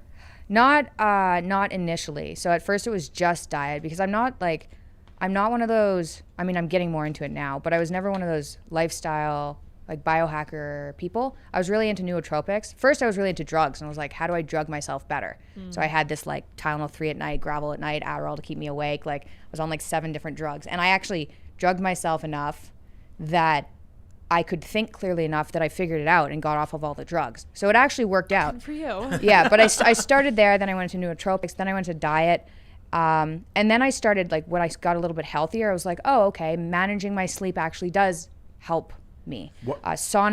Infrared saunas were a game changer. Really? We have one for my downstairs. mood. No, we don't have an infrared. Not infrared. It's Yeah. just Infrared, steam sauna. because they don't heat up too much. You can stay in there for a long time and just sweat. That helped me so much when I was trying to reintroduce food and having autoimmune reactions. Infrared saunas, absolute game changer. And now I do like Wim Hof breathing, Oh, yeah. ice baths. Yes. Like I've gone full swing. I've got my Aura ring, but What's initially it made of? this, Yeah. I don't know, but it has 3 little sensors to monitor Papa your John has. heart rate. Oh yeah, I want to get one of those. We should get They're a bunch of actually those. kind of cool. Yeah, they make you really neurotic about how you sleep. I got the watch, Interesting. which You don't wear is it at night, not the right? same, but Yeah. it like tracks steps, it tracks calories burned, workout time, and movement per hour. What kind of watch is that? It's the Galaxy something or other. You have an Android Galaxy? Samsung. Yeah, Samsung. Oh. Yeah. So I get every day. It gives me like a little man. Like every hour, if I'm sitting down working on the computer, It tells you to stand, like the Yeah. Apple. The Apple Watch Right. does that, right? a little man will appear and he'll like start doing like deep knee bends, or it'll be like time, Do you do time that? to get moving. Or I you don't just do, like fuck you. I don't do deep knee bends, but I'll get up and I'll go walk around. I'll be like, I shouldn't just be sitting here nonstop staring at a screen. So love I'll it. go outside, I'll go check on the chickens, take like a 5-minute break, and then go back, and then it's like, good job. And at the end of the That's day, nice. because I skate every day, so I'm getting the exercise. I get the 8 hours of sleep. Well, I don't think I sleep for 8 hours, but I sleep enough You might not and I need move it, enough yeah. that it gives me little hearts. And then it Aw. shows you your days, and you get like a little. It's a foot with like a badge, and it's like you did it. And if you don't What do if it, you don't do it? Yeah. then you don't get your little badge. Okay, so it's not that harsh, No, depending on how badly It's you not like a take guy criticism. getting Yeah. It should beheaded though. or anything. I think we should actually make an app where it's like you're a loser. Like a little guy pops up and he What like, are you doing with your life? Yeah, My come on. dad Yeah, could done. pop up. Yeah. Yeah. Sort yourself out. Did you pick grow up the up with heaviest it? thing you can find and carry it. Yeah. Did he just like constantly like organize you into this lifestyle your entire life? Not really. I think one thing he did that was super beneficial was he said, as soon as I got diagnosed with juvenile rheumatoid arthritis when I was in grade 2, I remember he sat me down and he said, you can never use your illness as an excuse. Good for him. Wow. Yeah, and it was like, which is a serious thing to tell a kid who has arthritis and 37 joints, but it was basically like, this is going to suck no matter what, but if you use it as an excuse, it's going to suck more. Yeah. And so I think that was really beneficial to me, and I probably veered in the direction of never using it as an excuse when I probably should have spent a couple days in bed. But I don't have an So the autoimmune disorder Well, anymore. let's talk about that, because I think one of the biggest problems we have right now as a society is everyone using all of that as an excuse. It's yeah, everything. I know, it's exhausting. Right. It's I'm a victim for this reason, that reason, or otherwise. They're told that though. And part of the problem I have with the medical community is when you go in and you get diagnosed. When I got diagnosed, my mom, because she's like the hippie of the family, and she was like, can we just change diet? And they were just like, ha ha ha. They literally just laughed, which is fair because dietary changes are complicated for autoimmune disorders. But I don't know where I was going with that. What were we just talking about? How people are using their bad lifestyles as excuses for why they can't succeed, or Yeah, okay. Part of the problem with medical, community is when you go in there, you're diagnosed, they tell you, your only hope is us. Your only hope are these medications, and there's nothing you can do about it, and it's not your fault. And so it takes all the responsibility away from yourself for fixing it, because you're like, I can't. The authority figures that know what they're doing, they went to school, told me that I can't. And I think if they'd just been like, can't help, good luck, then I would have been like, oh shit, I have to figure this out myself. And I would have gone through all these paths like diet, exercise. I just would have looked. But I think, the schooling system is doing the same thing to people. People are told, you have this mental illness. It's on you. Don't worry, it's not your fault. Like, here's a medication, or you're an outsider, so you deserve some sort of, I don't know, help for being an outsider. Just, society right now is pathetic. Did you see this story? We have it from NBC. Team USA paintball player kicked off of team after backlash over controversial TikTok. Professional paintball player said Jessica Maiolo's message, which some perceived as anti-vaccination and fat-phobic, doesn't represent the larger paintball community. So what had happened was this woman was like watching a news report, I guess, and there was like an obese teenager in the hospital with COVID. And then she said, your son doesn't need a COVID shot, he needs a treadmill. And so then some woman was like, my dad invented toaster strudel, and I don't think he would, she literally said that, wouldn't appreciate what you're saying. Some parts of 2021, they're just great. But paintball, first of all, paintball Olympics, that surprised me. I didn't know that. Good start. It's not Olympic. It's just called, it's a team called Team USA. Oh, okay. Okay, I thought, Jesus. Okay, well, you thought that too. It's like paintball's in the Olympics now, and they get kicked off the team for TikTok. Like, but stuff 2021. I will say, one of the problems that we have is, first, whether or not someone should or shouldn't get some kind of medical treatment is between them and their doctors, and you should seek the advice from your doctor, as I always say. But when it comes to obesity, it is a worsening factor, and the CDC website even says it, that of the people who are hospitalized, 30.2%, I believe, were obese. So this whole culture of fat, don't fat shame people. But I can say this: don't be mean. Yeah, you don't have to be mean. Also, I completely agree. And when I went to university, my eating, I was surviving off of Cinnamon Toast Crunch and beer and ginger ale and pizza. Sounds pretty good. I was like, freedom. I don't have to eat my mom's bread full of seeds, which was also but anyway. And I gained weight. I gained about 30 pounds in the first year and a half. And I didn't really know what to do about it because I was going to the gym. And I was like, I thought that it was only a gym thing. Like, I wasn't exercising enough. So I kind of understand where people are coming from when they're like, I have extra weight. Like, what the fuck do I do? And so being like, maybe get on a treadmill, it's super condescending to people who probably aren't super happy that they have weight to lose. And I think that goes back to what you're eating. And I think that's just, people need to be educated that certain foods are not, like, you eat pizza, you want to eat more pizza. There was this show where they were trying to help people lose weight, and it was a reality show, and so they set up cameras all over this lady's house. At the end of the day, they asked her how many. She was saying things like, "It's not my fault. I have a bad metabolism. I eat the same as everybody else, but I just keep gaining weight." So they set up cameras and filmed her throughout the day. At the end of the day, they said, "How many calories do you think you ate?" And she said, "I had, for breakfast I had this." And then for lunch and dinner I had these things, and for dinner it was a small salad, so I would say probably 1,500 calories, and they were like, you had 3,700 and whatever, because throughout the day she was snacking. She was always eating, never stopping, and she was like, but just had one or two pieces of candy, and they were like, yeah, but you do that every 15 minutes, and she thinks it doesn't matter, but it all piled up. So people need to recognize they got to eat better, man. I'm not gonna tell them to eat nothing but lamb. I don't know. It's worked for you, but certainly I think paleo is fantastic. Paleo's great, and that's super implementable for most people. Like, it's still hard. I went from standard American diet, eating everything, eating out most of the time, Japanese food, Indian food, out. Yes. Oh yes. Indian food, man. Oh yeah, that's been hard on me. Butter chicken. Chicken korma. Yeah. Do you put any spices on the meat, cumin or anything? No, I can't do it, or the autoimmune symptoms come back. Oh man. Oh yeah, I hear turmeric's really good for you. Yeah, I know. I did too. I react to Indian food. Is just the best. Yeah, it's just the best. Like, if I could incorporate anything, it'd be Indian food. I mean, you may have cured your ailments, but is it really living? Yes, I've been asked that. Yeah, like, hands down, nothing tastes as good as being healthy feels. So for sure. One of the things that bothers me about the medical industry is the way they phrase illness. Sometimes how they say you have this thing, and it's like, okay, I don't have cancer. They didn't give me cancer, and now I have it. Finally, I control it. Like your body is producing cells too quickly. There's a reason for it.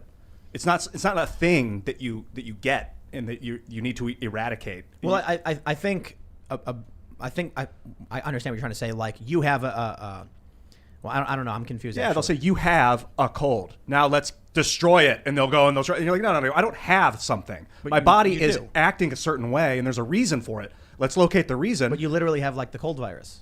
You might have a virus in your body, but the reason why you're sick is not because that's there. It's But because it is. it's overtaking your immune system for some reason. Well, so it starts attacking your cells, and then your body has an immune response, and the symptoms are your body. But you responding. might also have the virus in your body and not be sick because your body's maintained it. It's killed it. It has it in small Actually, we have tons of viruses in our systems. Yeah. Yeah, tons.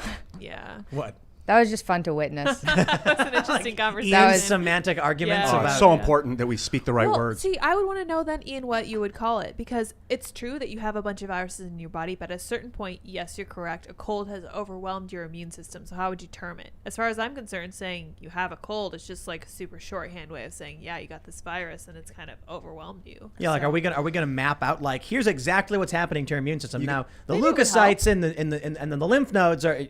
Yeah, if you could, like, why does the rhinovirus Bro, reproduce so rapidly? no- Sugar. You know, a lot of Class, things yeah. feed the virus. Sure, sugar's bad. And the Sure. reason, But I don't think a doctor's going to pull out the whole chart and be like, now when the virus enters the cell, and you get the RNA action, now what happens to your body? And I actually watched a video. I think it was I would Kurtz like that. Kasaget, where they explain the immune system. So It is cool. insanely complicated. So the cool. lymphatic system. It is not just white blood cells. No. It is like crazy. It's Yeah. there's the blood, and then there's the lymph. Your body is like 50-50 fluids. You have this lymph in your body, your mucus, your snot, it coats your feces, and it is the sewage system for your body. And if it gets clogged up or gets too acidic, your body can't get rid of the waste, and then it causes all sorts of chaos. That's why people got to cut back on sugar. There you go. And alcohol, well, alcohol Yeah, is alcohol's sugar bad. turns into alcohol. I mean, Alcohol's bad.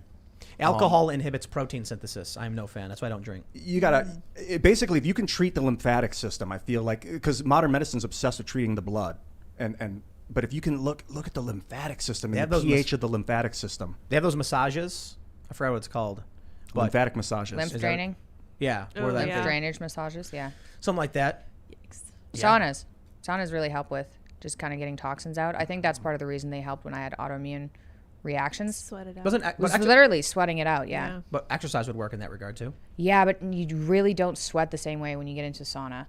Really? It is Yeah, different. the infrared saunas that don't heat you up too much, they like heat you up from the inside out kind of. So they don't, if you look at the thermometer, it's not like 100 degrees or 110 or whatever. But It's you're- like 80, but you're just pouring sweat. You're baking in the radiation. That's you're. Yeah. We have a sauna and I've used it and I'm like, this is boring. It's like it's been a half an hour. I'm barely sweating. I go outside for 10 minutes and I skate and I'm just like my whole clothes like I jumped in a pool. Well, then it's not like something off with the sauna. Yeah, maybe it needs more No, water. other people go in and they'll sweat. It's just like just sitting there. I've just A lot of the heat's from, like, at the top. It goes up to the top and hangs out there. You got to get Right, up heat top and, rises. like, That's where- yeah, that's put what I your did. legs up on the ceiling. no. I'm not saying it wasn't hot. I'm just saying I sit there for a long time and it's like takes too long to actually get to the point where I'm sweaty. You gotta meditate. Whereas I can go on the trampoline for a good 15 Dude, minutes, do some flips and that's stuff, fast.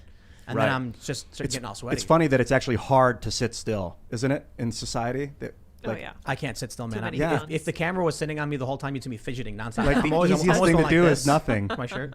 I can't do to be it. still. I is- used to have that, but then my diet fixed it. Oh, Everyone's going to hate me for saying that. But I had like, when you put your foot down, you're just like up and down and up Oh, and yeah, I down and do up and that all down. the time. Yeah, I had that. And like when I slept at night, I used to twitch around and like act out my dreams, punch things. It got bad. Interesting. Yeah. And that all calmed down. Everything calmed down. How do we get people to like take responsibility for themselves in every capacity? Psychedelic drugs. Well, that would help a lot. I'm actually with him. Yeah. Heroic dose of mushrooms. Yes. Welcome to reality for a second. Where does They're, the and they're, trash they're, go? they're legalizing them all over the place. Yeah. DC, I like think. Colorado did. Decriminalized in DC? Decriminalized, Denver, right. yeah. Not, Washington but State. I think Colorado did, didn't they? Yeah. Did- Denver. Denver? City Washington Denver. State. Oh, Yeah. okay. And Epic. didn't like Oregon? Oregon, yeah, I think. Man, they're so good.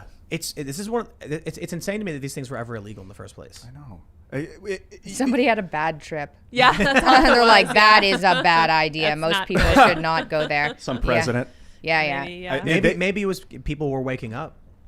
That's for hard real. to control the population when you got a bunch of people sitting there staring at their hands, going like, "Whoa, What's going on? what am I?" Yeah, the berserk. You ever hear berserkers? Yeah. Like apparently they would wear bear skin. They were berserker, and they would take a bunch of mushrooms and go into battle. Okay, I have heard of this. Okay, what is this? Where are Yeah, they from? Like the Scandinavia. Okay, Type. They were okay, types of like Yeah, like Vikings, Vikings and or things. whatever. Yeah, Oh, and they would be interesting. tripping balls when they would go Yeah, in. And yeah, they felt yeah. like they couldn't die, and they would be wearing no clothing or gosh. barely any clothing. Apparently, it helped them like let go of fear. I mean, there's a lot of I don't know really what kind of awful mushrooms drugs. they were on. Dude, Yeah, that's not the kind I of. don't know if it was just mushrooms. No, Yeah. it was. Probably a mix, I'm yeah. pretty sure that was something else. Let me I thought it was some sort of psychedelic. maybe. Yeah, Possibly, psychoactive. yeah. I It don't just doesn't know. seem like that's what you want to do when you're on shrooms. Yeah. And, like, Let's go to people. war. That sounds horrifying. When would you introduce them to a human? What age? So I took them the first time, just like a fairly like 2 grams or something when I was 18. So, Adult, mostly developed. yeah, I don't know. It's hard to say what, like, I think psychedelic experiences can be insanely beneficial, especially shrooms I really like. But I don't know if you'd want to screw around with the brain too much. Like, I think you pretty much want to keep a brain as healthy as possible. And I'm not saying shrooms are unhealthy, but I don't know. They do kind of like, you know, they've got to be poisonous a little bit on some level. So I don't know. Later, I think my most, like, the best experiences I've had are the older I've gotten. I don't know. What about you? What do you think? Yeah, Well, I was Ian's 26. right. It was a. It You were was a- 26? They would some scholars propose that the berserkers and the berserker gangs, it's what's called berserker gang, would consume hallucinogenic mushrooms or massive amounts of alcohol. Wow. Okay, see, alcohol, I see that. I could see that. Yeah. Hallucinogenic mushrooms going to war? That is nuts. Ugh. No. There's like legend says that they when they were in berserk mode, they were immune to steel and fire, but they could have just been like really drunk. Yeah, like I Yeah. don't feel pain. I don't feel Right. anything. Yeah. well, totally wasted, Yeah, like, police officers find and that. really yeah, angry. yeah. I've heard so many things about like Jesus was tripping on ergot with his friends and had all these amazing epiphanies. They saw him walking on water. Like Ergot though. Yeah, or Apparently doesn't it was ergot ergot. just like eventually make your limbs fall off? ergotamine, yeah, it's pretty harsh. Back in the day before LSD was synthesized, they synthesized it from ergotamine, but was it- they would just eat the fungus that grew on the rye. But didn't ergot give you like like bad trips? yeah, it had a bad physical side effects. Like I guess I was reading Like about limb loss? Yeah. Death. Minor, Headaches. Yeah. like the Salem witch trials. They think it was like ergot on the wheat. Yes. And they would Yeah. eat it, and they would be like seeing like shadow figures and be like, hang that woman. Oh, you know. that makes sense. yeah, they Yeah, didn't they know were- they were eating it. Yeah, they were yeah. eating contaminated food and then tripping, and then like she turned into a cat. I saw her, I swear. And it's like, no, I didn't. But you're a woman, so you have no say. And the man's gonna, they're gonna hang you now. Yikes. But Great hey, story. man, Well, if it I guess worked they for burned them. Jesus, They burned them. So like if it worked for True. Jesus, maybe it'll work for everybody else. yeah, but you're making an assumption. I am that's- making an assumption, but it makes a lot And of sense. ergot specifically, because Ergot. I've read a lot about Jesus and mushrooms. Oh, really? I don't think anyone knows. Yeah, you know those like there's a lot of really really old paintings that have those mushrooms that are technically more like Amanita muscaria mushrooms, which doesn't really make sense because that doesn't. Yeah, those are. It's not the same as psilocybin at all. I haven't Pretty taken them mushrooms. yet. I tried Amanita this summer. In Russia, you can just buy it on Ozone, which is the Russian Amazon. Ozone, Love it. Amanita muscaria. And it's the red mushroom with the white dots, the one that Yeah. Super Mario Brothers basically that makes him big. Yeah. No. It gives you fortitude, right? No. Mario did not eat a red mushroom. Oh, actually, later on it did become red. That's right. I think it was Initially, modeled it after was the, like the orange. muscaria. It gives you like physical. What did it? What In it Mario makes- 3, they changed it. Okay. Oh no, is it Mario 2? Yeah, I think Yeah, in Mario yeah, 2 yeah. is when they made the mushroom because originally it was orange. Yeah, orange and black or orange and brown. Yeah. But did it give you like fortitude enhancement? I've heard that people take it and go hiking and stuff. Plus 4 Yeah, it fortitude. doesn't. Yeah. They've got to take a really small dose because it works on GABA, so you can use it for relaxation, anxiety, and sleep. So if you take I took 5 grams. It's not the same as psilocybin, so the dosing is different. But like 5 to 7 grams, I was just like clonked out completely, super relaxed.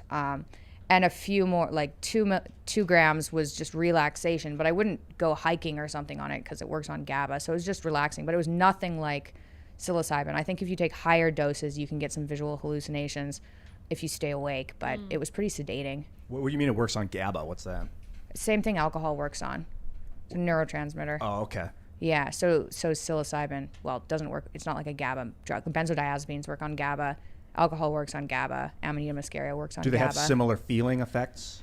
Yeah, it kind of felt like alcohol. It was a little bit more like, had more of an anti-anxiety feeling. Like sometimes if I drink, I'll get like more hyped up. And with this, it was like a really heavy blanket almost. I heard that Interesting. from the Bible they have the tree of knowledge and the tree of life, and that the tree of knowledge was the psilocybin mushroom, and then the tree of health was the Amanita. The tree of life was the Amanita muscaria. There's a lot of theories about what those things mean, though. Yeah. I've read a lot of kooky conspiracy stuff about like aliens and what the tree of life and knowledge really meant.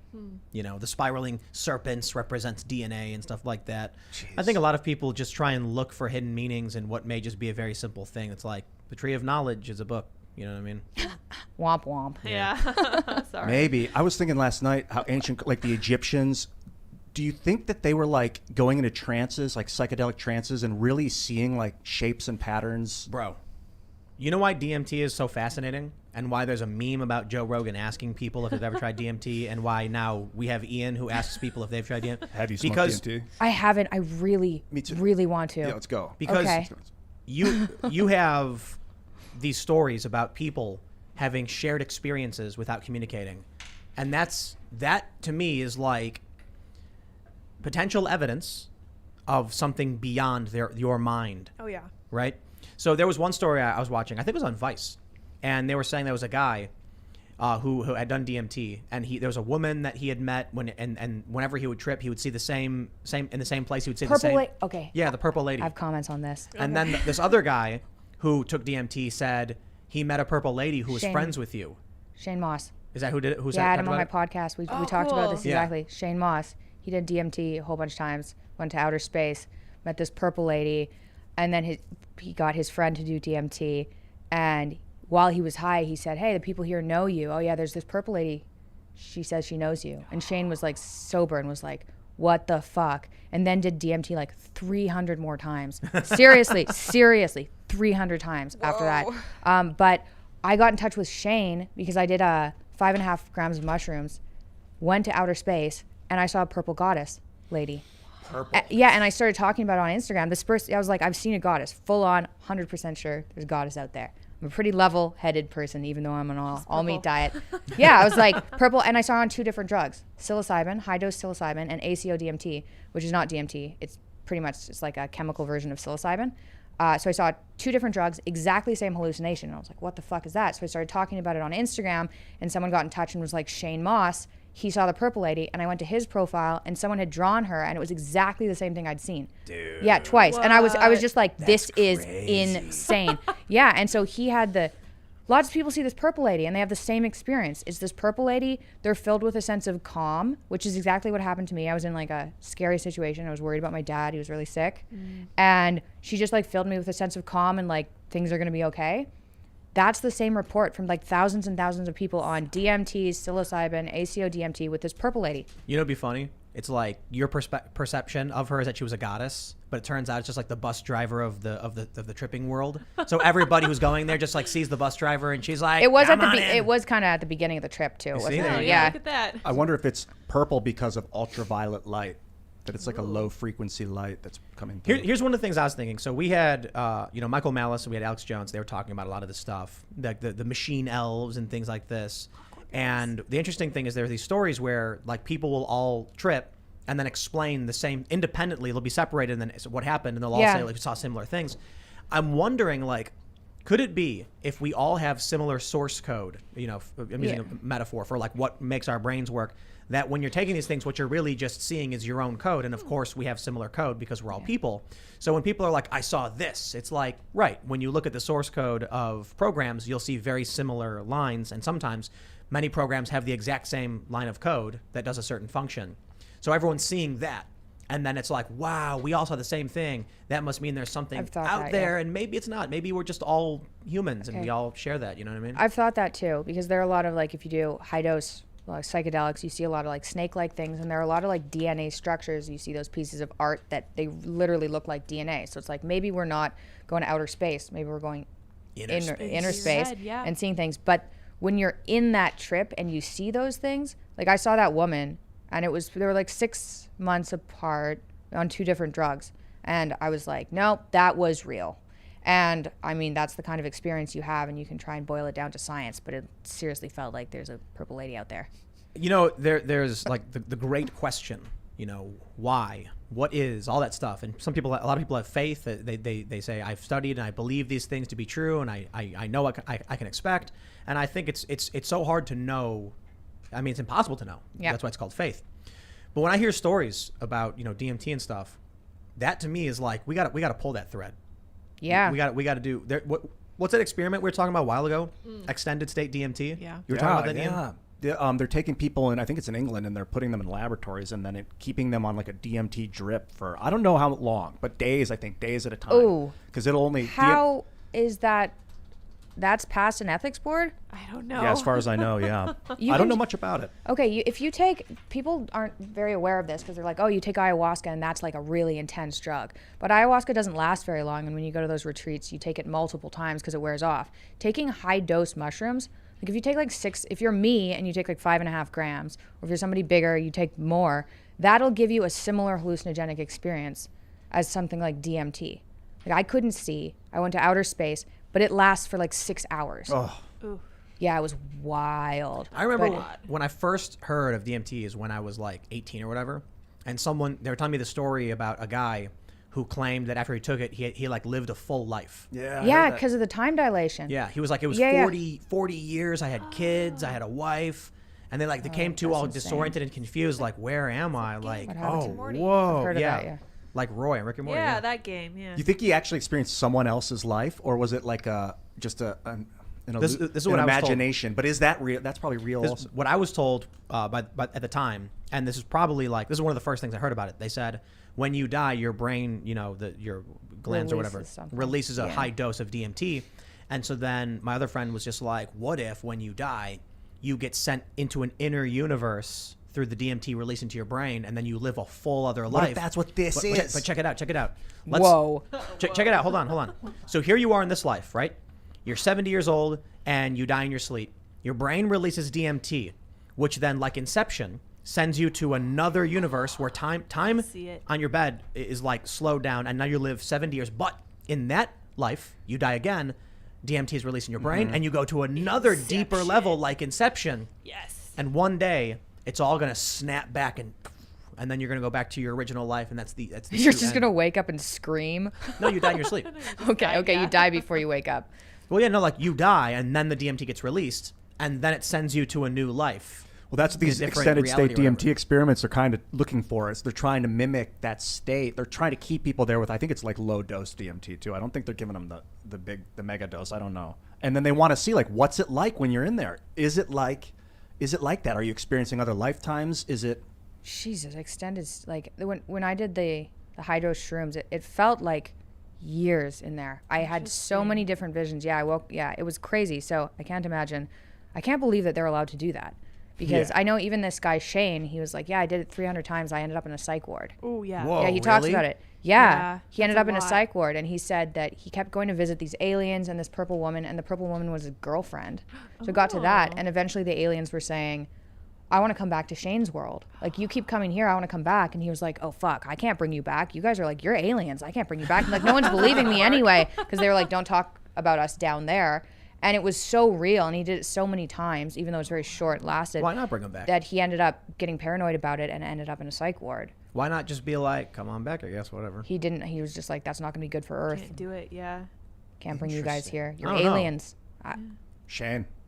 It might be good Bring them back, Shane. Bring him back. No. They're coming anyway, aren't they? You know, here's the big issue, though, right? The dude, let's be real.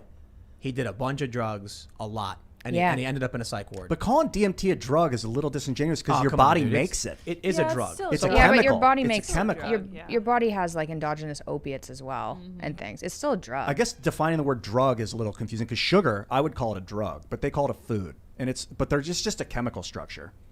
And like DMT. But everything's like if you break everything down, everything's just like what? What are those really tiny things? Yeah, that's quarks, planks. Oh yeah, Quarks, quarks, fermions, bosons. Yeah. Like what else? Spinners. I That's can what call Eric people Weinstein bosons. calls them. We don't need the Spinners? semantics.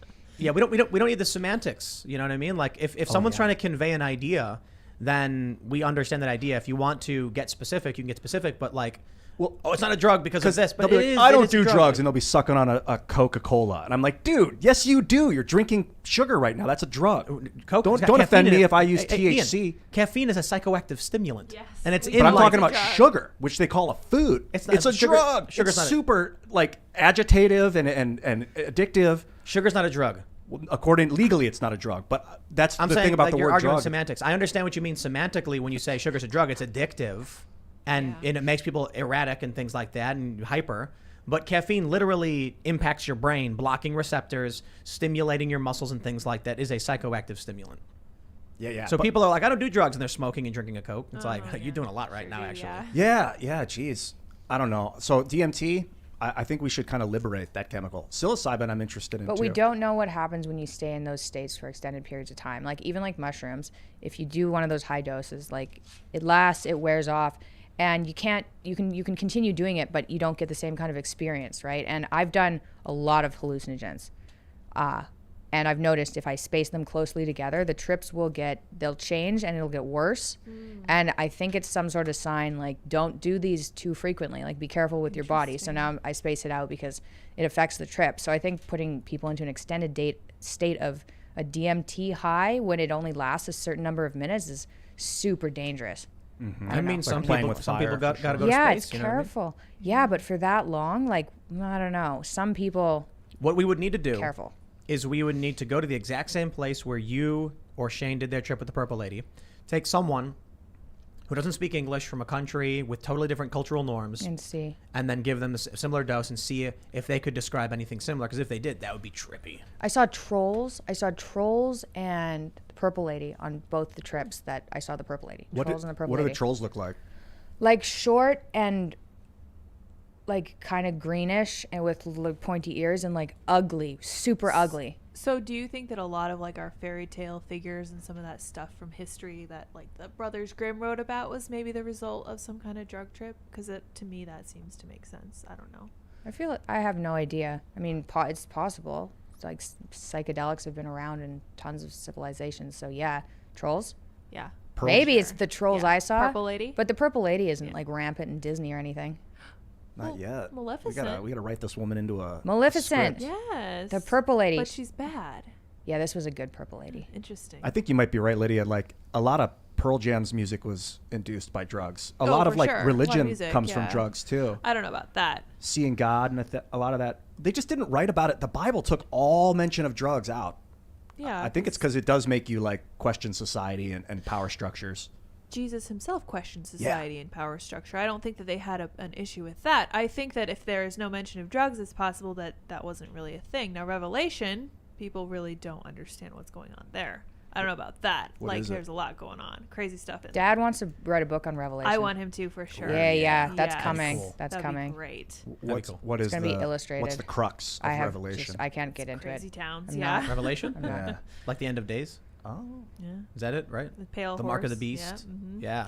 The seven You will not seals. be able to buy, sell, or trade unless you bear the mark of the beast. That's right. Right. Crazy. Is that the neural You net? guys are more educated about this than It's- me. I have He's no my idea. dad. My Yeah. knowledge comes from a super chat we got like a few months ago, where they explained the mark of the beast. It says you can't buy, sell, or trade, and I didn't believe it because I was like, nah, that's too specific.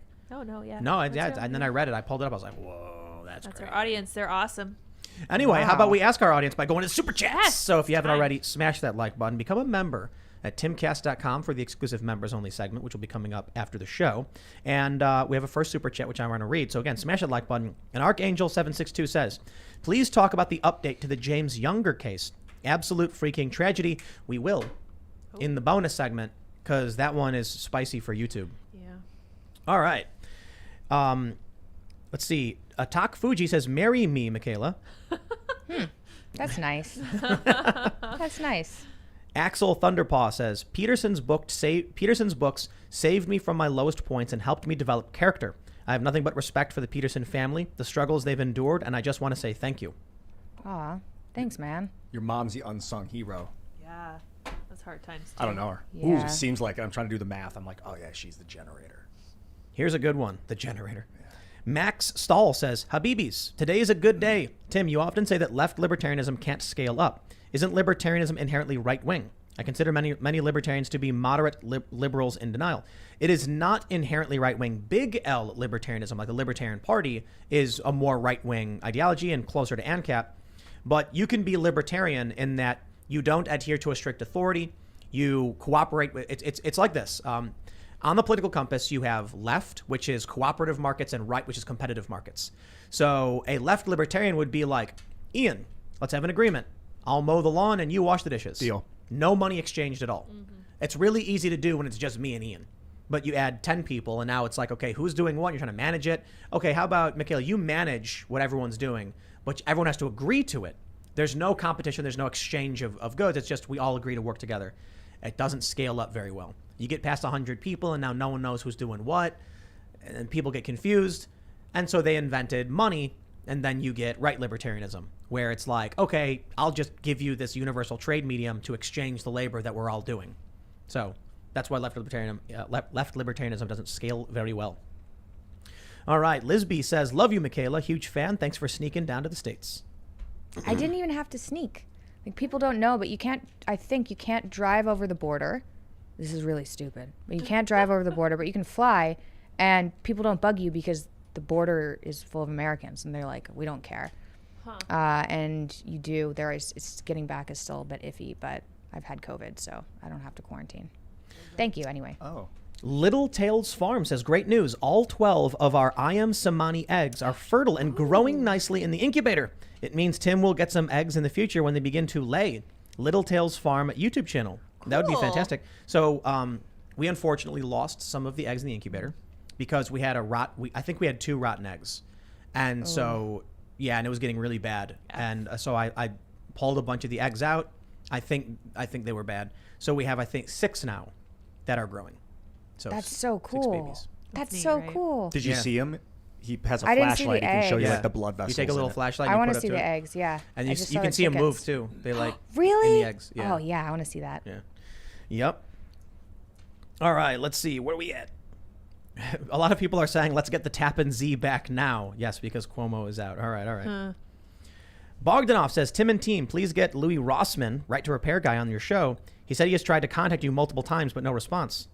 Well, that's funny because I tried multiple times to contact him. So it sounds like we just need to communicate a little better. He did email me. We're going to make it happen. He's busy. He's running a business. I totally get it. We'll make it happen. All right, let's see. Tim Rowe says, Central New York here. We wanted Cuomo gone for years. Never represented us. In a sticky situation, most people north of the city are more right-wing, but cities control the state. Yeah, there you go. Mm-hmm. All right.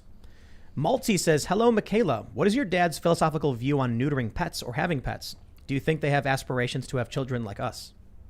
I have never been asked that question before. That's a good question. That's why I wanted to read it. Yeah, that's a great question. Interesting. Do pets have aspirations like? I don't think they have aspirations like us. So I don't think he cares about that. Sorry. Does he like having pets though? He really likes cats. Me too. Duh. Yeah, of course. But and cats specifically. But then I was allergic to cats, and so was my mom. So kind of crushed that dream. That's why he has to pet one when he sees it on the street. That's how like that any works. cat that's out there. That's right. None at home. It's true. Someone said Rand Paul was suspended from YouTube. Jeez. I wouldn't be. believe it. Yeah, that video he put out, I wouldn't be surprised. You saw it? No. He's like, resist. They can't arrest us all. Oh, Hurrah. well, yeah, that's gonna. Yep, Spicy. that's a way to go fast. His shirt was off, and he was riding a stallion holding a sword. Yeah, that's Amazing. Totally It's like the civil rights era again, but instead of getting dragged off in handcuffs, now they're just getting banned. Yeah. They're getting like It's not suspended. quieter. Mike G says, Tim, Texas is turning blue. Texas, hold my beer. The Texas Supreme Court voted to uphold arresting Democrats for leaving the state during session. Nice try, Tim. Hey, look, I'm not saying it's blue now. So obviously the Supreme Court is saying arrest them. All these Hollywood celebrities are moving in Texas, and they're bringing their staff with them. May I make a point? What else a court in Texas did recently with James Younger? Yep. You guys should look that up if you haven't heard Well, that. we'll be talking about that. I know. I'm just saying. All right. Let's see. I don't know what this is pertaining to, but I'm going to read the question anyway. Sloth Leadfoot says, Mikhaila recently planned a podcast with Tim Dillon that hasn't been released. He keeps canceling. Oh, This guy is. He's hard to get a hold of. No, he's not hard to get a hold of. He's not hard to get a hold of. He's hard to get a podcast with. It was like day before cancellations twice. I was like, okay. You know, I just found Just out he has come one to of me the when you biggest have time. podcasts in the world. I think Yeah. he's like number 4. Who, Tim? Tim Dylan. Dillon, yeah. Tim Dillon. It's yeah. massive. He's got to be the most popular comedian in the States Oh, right yeah, now. he's having fun. He just Yeah. appeared out of nowhere to me. Did you? Yeah, I didn't yeah. know who he was like 2 years ago. I never heard his name. I hadn't. Then all of a sudden he was you? huge. Yeah, like he went on Rogan, a I think, year is and when a I saw him. bit ago or something. Yeah. He's massive though. But yeah, so there's no podcast. It will come when Tim wants to come on. There you go. That's how it goes. Fine Castle says, I have an important question I want to ask Mikhaila Peterson. Is the room clean? Such a great guest. Love both your podcasts. It's spotless in here. This room? Yeah. Oh, yeah, I do a pretty good spotless, job super here. organized. Clean. When our kitchen wasn't. But that's because everyone's always cooking and there's like zucchinis everywhere. 'cause, you know, whatever. There's a lot of we have like 30 eggs right now because people don't eat eggs apparently. I thought I hate eggs. we're getting now 5 eggs per day, Give me soon to be some. 6. Heck yeah. Make So them it's into like- chickens. Well, Chickens are good. Yeah, but then what do we do with all the chickens? Eat them. Yeah, but you can eat them after like what is it, like a year? Takes a while. It takes a year. You don't have the like GMO chickens that grow really fast. Oh. Like if you're preparing No, for the but end of times, Vanessa don't you want the is- monster chickens? They're like this big. Vanessa is a monster chicken. She's fat. pretty big. She's huge. Big girl. She's the one. So if you go out into the little grazing area, she runs full speed right up to you. Oh. And then she stands there just like waiting. Oh, the other no. the other chickens are scared. So sweet. How are You- you going to eat that chicken? Are you going to Well, eat that? to be fair, the cast of Chicken City I don't think will ever be eaten. Yeah, they're like, so we're building the new coop. We're putting cameras up, and then we're gonna have chicken drama, and we're gonna have like, you know, Team Margaret and Team Vanessa. Oh my God. Yeah, It gets intense. That's It does. cool. Yeah, the That chicken- sounds like fun. The rooster. I mean, he's just drama. we didn't know we had a rooster too. wild. 24/7. We thought they were all hens, and then one day the rooster started going, "Ugh," and we were like, "What is that? This What's chick has wrong with it?" indigestion. I thought it was an alpha hen, because sometimes a hen will become like alpha and start yelling, and then people were like, "Dude, I think you just got a misgendered, rooster." Yeah, it was assigned female at birth, but was actually male. misgendered, Oh yeah. Jesus! Is it pissed off now? I mean, he's a chill dude, but he got brave. He attacked me a couple weeks ago. So he's pissed off. No. He's just That's like what they he's do. he's Yeah, trying from to the assert himself. Right? misgendering. Oh, I'm No, sure. You don't he know. doesn't know what we're saying. But I was in there and I was collecting eggs, and he like jump kicked my leg, and I turned around and I'm not gonna say I kicked him, but I like slowly put my boot and lifted him up and just like give him a little like push, and then he went nuts and ran away screaming and was freaking out because like Wow. you can't let him attack you and assert like position over you, No. because then they'll attack people. That's what happens in Zelda when you hit a chicken. They run around like that too. Well, so like the issue is if he thinks that he's on top of the pecking order with the people, someone might go in there and he might run up and start pecking them, and That so I have to will be happen. like, You have to be on the top of the diamond side yeah. with your chickens. And then yeah. we had people over and they hypnotized him. Oh, they did Yeah, that you trick with put him on the line. ground and then draw a line, Yeah. and then they Does just that work? yeah. He just goes Wow. like totally limp, and we just It's on the last Cast Castle video, the vlog channel that we started. Oh There's my! a video This of is it. a real thing. It's wild. He just lays there, and then Tim was like poking his So legs, and he was interesting. just. Why does that happen? I don't know. I don't even think she knew how. She just knew it worked. Yeah, interesting. all right. Let's see Just what we got making here. faces. I don't know. What is this?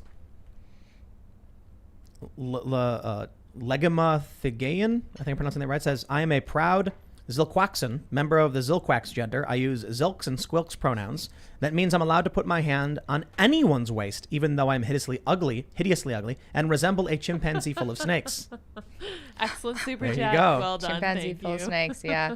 That's very involved. Chimpanzee That full of was. snakes. That was a lot of work. Yeah, good work. All right. Cameron Terry says, in Christianity, marriage is one man and one woman. And through marriage, you become one flesh. Everything you do is together and for God's kingdom. Christianity is one of the largest faiths, and so that structure became prevalent. Very interesting. I could see it. Part of it, certainly. Biological unification. Yeah. Ryan Berkebile says, if you ever see pics of Keanu, he looks like he's holding everyone's lower back, but in reality, when you zoom in, his hand is always hovering 2 inches away. I did a video on this. Yeah. Oh, that's and really polite. it ended up getting like 2 million views, Yeah. and it's kind of sad.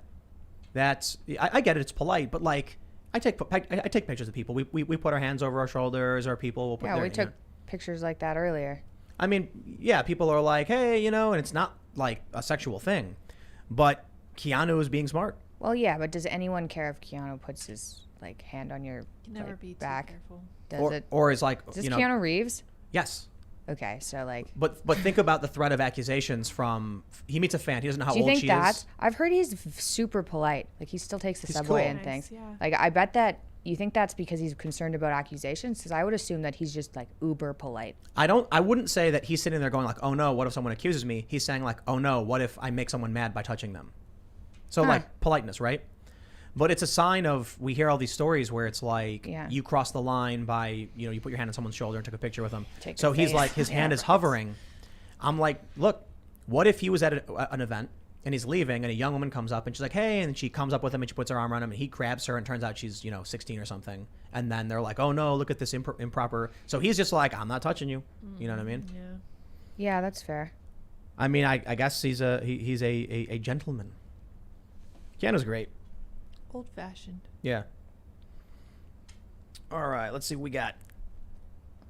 Grant Thompson says, in British Columbia, it's 6 months living with a woman and then you are in common law marriage. If she is a roommate and she claims she is dating you, it will not be hard for her to get enough proof. Tread carefully. Whoa.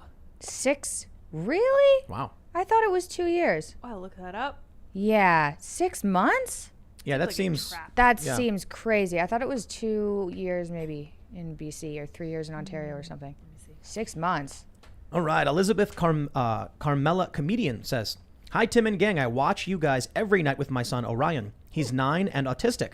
Although he doesn't understand much of the content now, I pray you are all still around when he has grown in this crazy world searching for truth.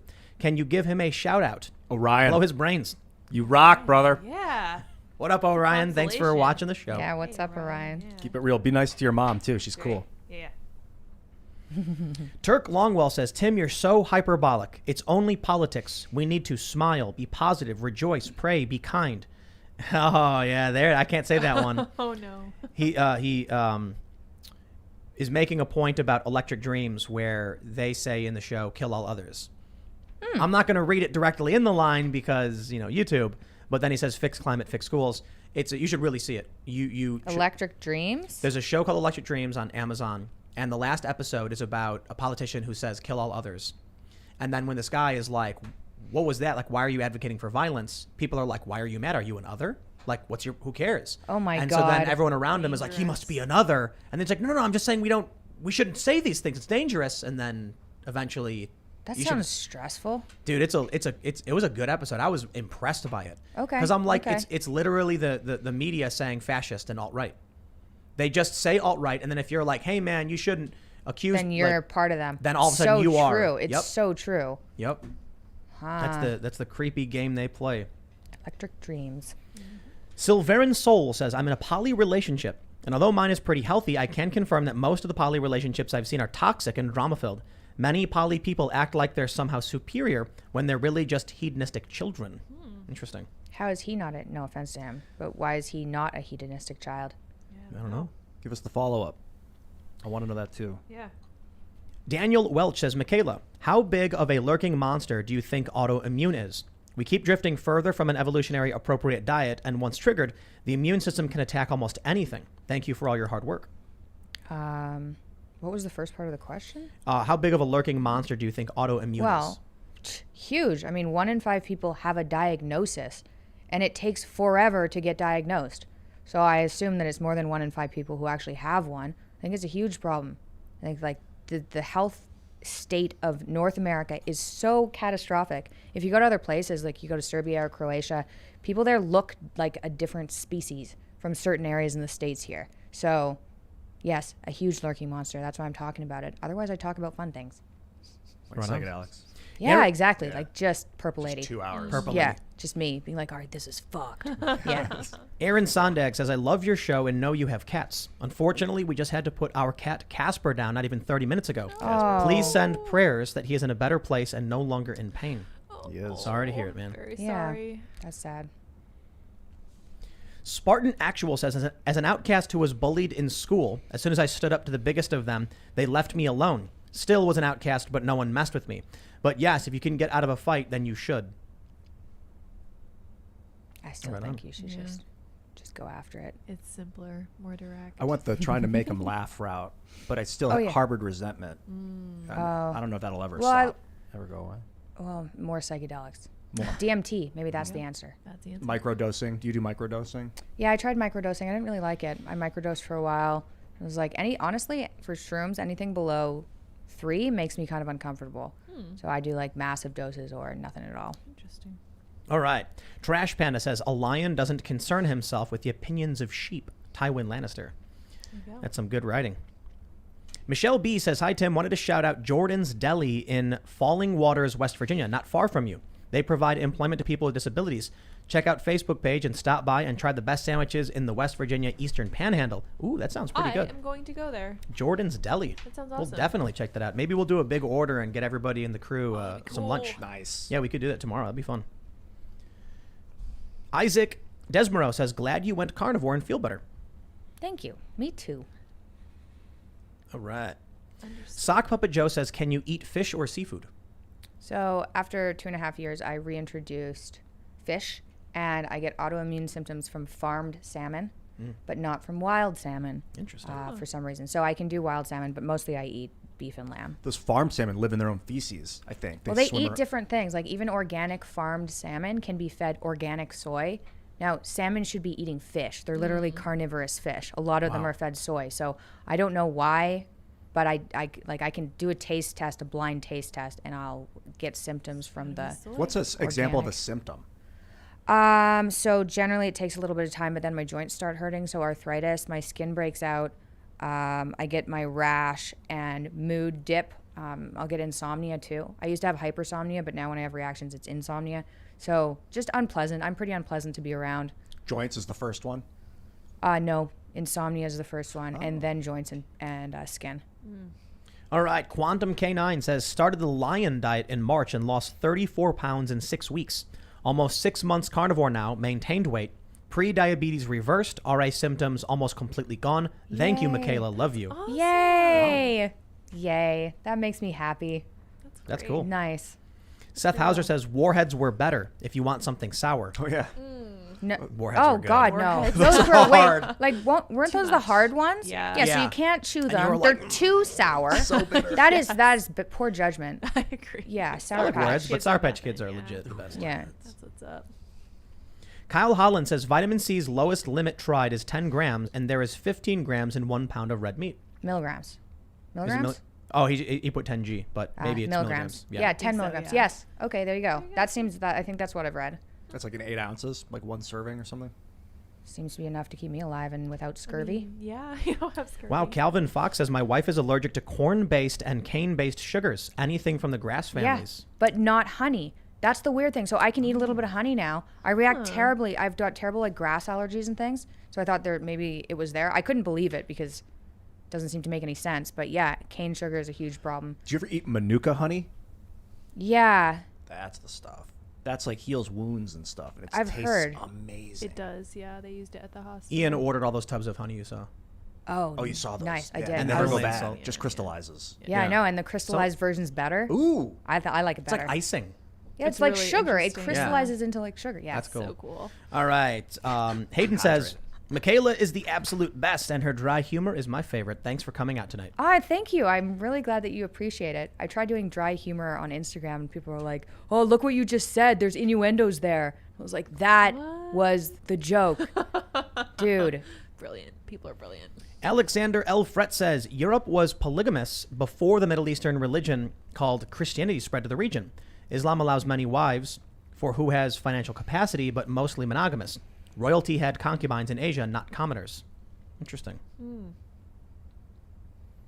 Hondo says, Tim, can you and Seamus make a cartoon of a super mustache man pillow fighting zombie Nazi? We had to edit because it won't let you say the short version of communist in super chat. Perhaps. We had a brainstorming session, and we came up with a really good idea for a bit. I can't say too much, but it's like mocking Cuomo, and it's like really dark. You probably wouldn't laugh at it. You just be sitting there disturbed. But I'd laugh. I think if you're into like the pictures we have from George Alexopoulos, G Prime 85, check him out. Good artist. Oh my If you God. think his art's funny, then This is funny, but holy shit, I'm gonna have nightmares from that Biden one. He's good, man. I'm a big fan of Junji Ito. Yeah, the manga horror stuff. scary It's just stuff, super yeah. creepy, and Yeah, it's like no. I had no. Yeah, No, man. I've been too insane at periods of my life to like be okay with it. I'm like, that's a little too close. Did you watch horror movies growing up? Constantly. Like all I watched were horror movies until my depression went away, and then I was like, no more. So you were limited in what you could watch, but you also had like free TV, reign? specifically TV. Like we had 2 channels and they were really fuzzy, and Simpsons was on, and we weren't allowed to watch TV. But when I got older, like I had my computer, so I watched TV shows. Did you think the dark movies drove you insane? No. Symptom. Straight up no. Yeah. All right, Jay Dillalove says, I'm a woman, 30-year-old carnivore for 1 year. I was 30 before I lived my first day without horrible pain. Mikhaila, you saved my life. Thank you. My God. awesome. Good. I'm so glad you're feeling better. That's why I talk about this, even when the media is like, meh. Like, fuck you. So, Not a Chance says, my dad, the inventor of toaster strudel, is a joke from the movie Mean Girls. Okay. Gretchen Wieners drops it to try and get out of trouble. So I was pretty sure she was joking when she said it. I was like, I'm pretty sure she's just being like, my dad, inventor of toaster strudel. That's where it came from. Okay, yeah. That movie was good. That's good. I'm going to use that. That was a good movie. It was really good. Yeah. I gotta watch that. Really good. It's so... Christopher Roth says, hail lobster and graphene. I appreciate the whole Peterson family. Hope your father is doing okay. Thanks, man. Do you know much about graphene? No. It's a monoatomic layer of carbon, pure carbon. Oh, graphene. Yeah. Okay, I thought right you meant there. like graphing like a verb of some Graphing sort. calculator. No, Graphene. it's this- Okay, why does that matter? You can use it as a building material. It's like more electrically conductive than copper. You can use it as a supercapacitor for batteries. It's destructible like paper. And so we can build like touchscreen clothing with it. Basically, Ian. Seriously? Yeah, it's the 21st century steel. It's going to... You can make clothing out of that? Yeah, it's going to completely Here? transform the planet.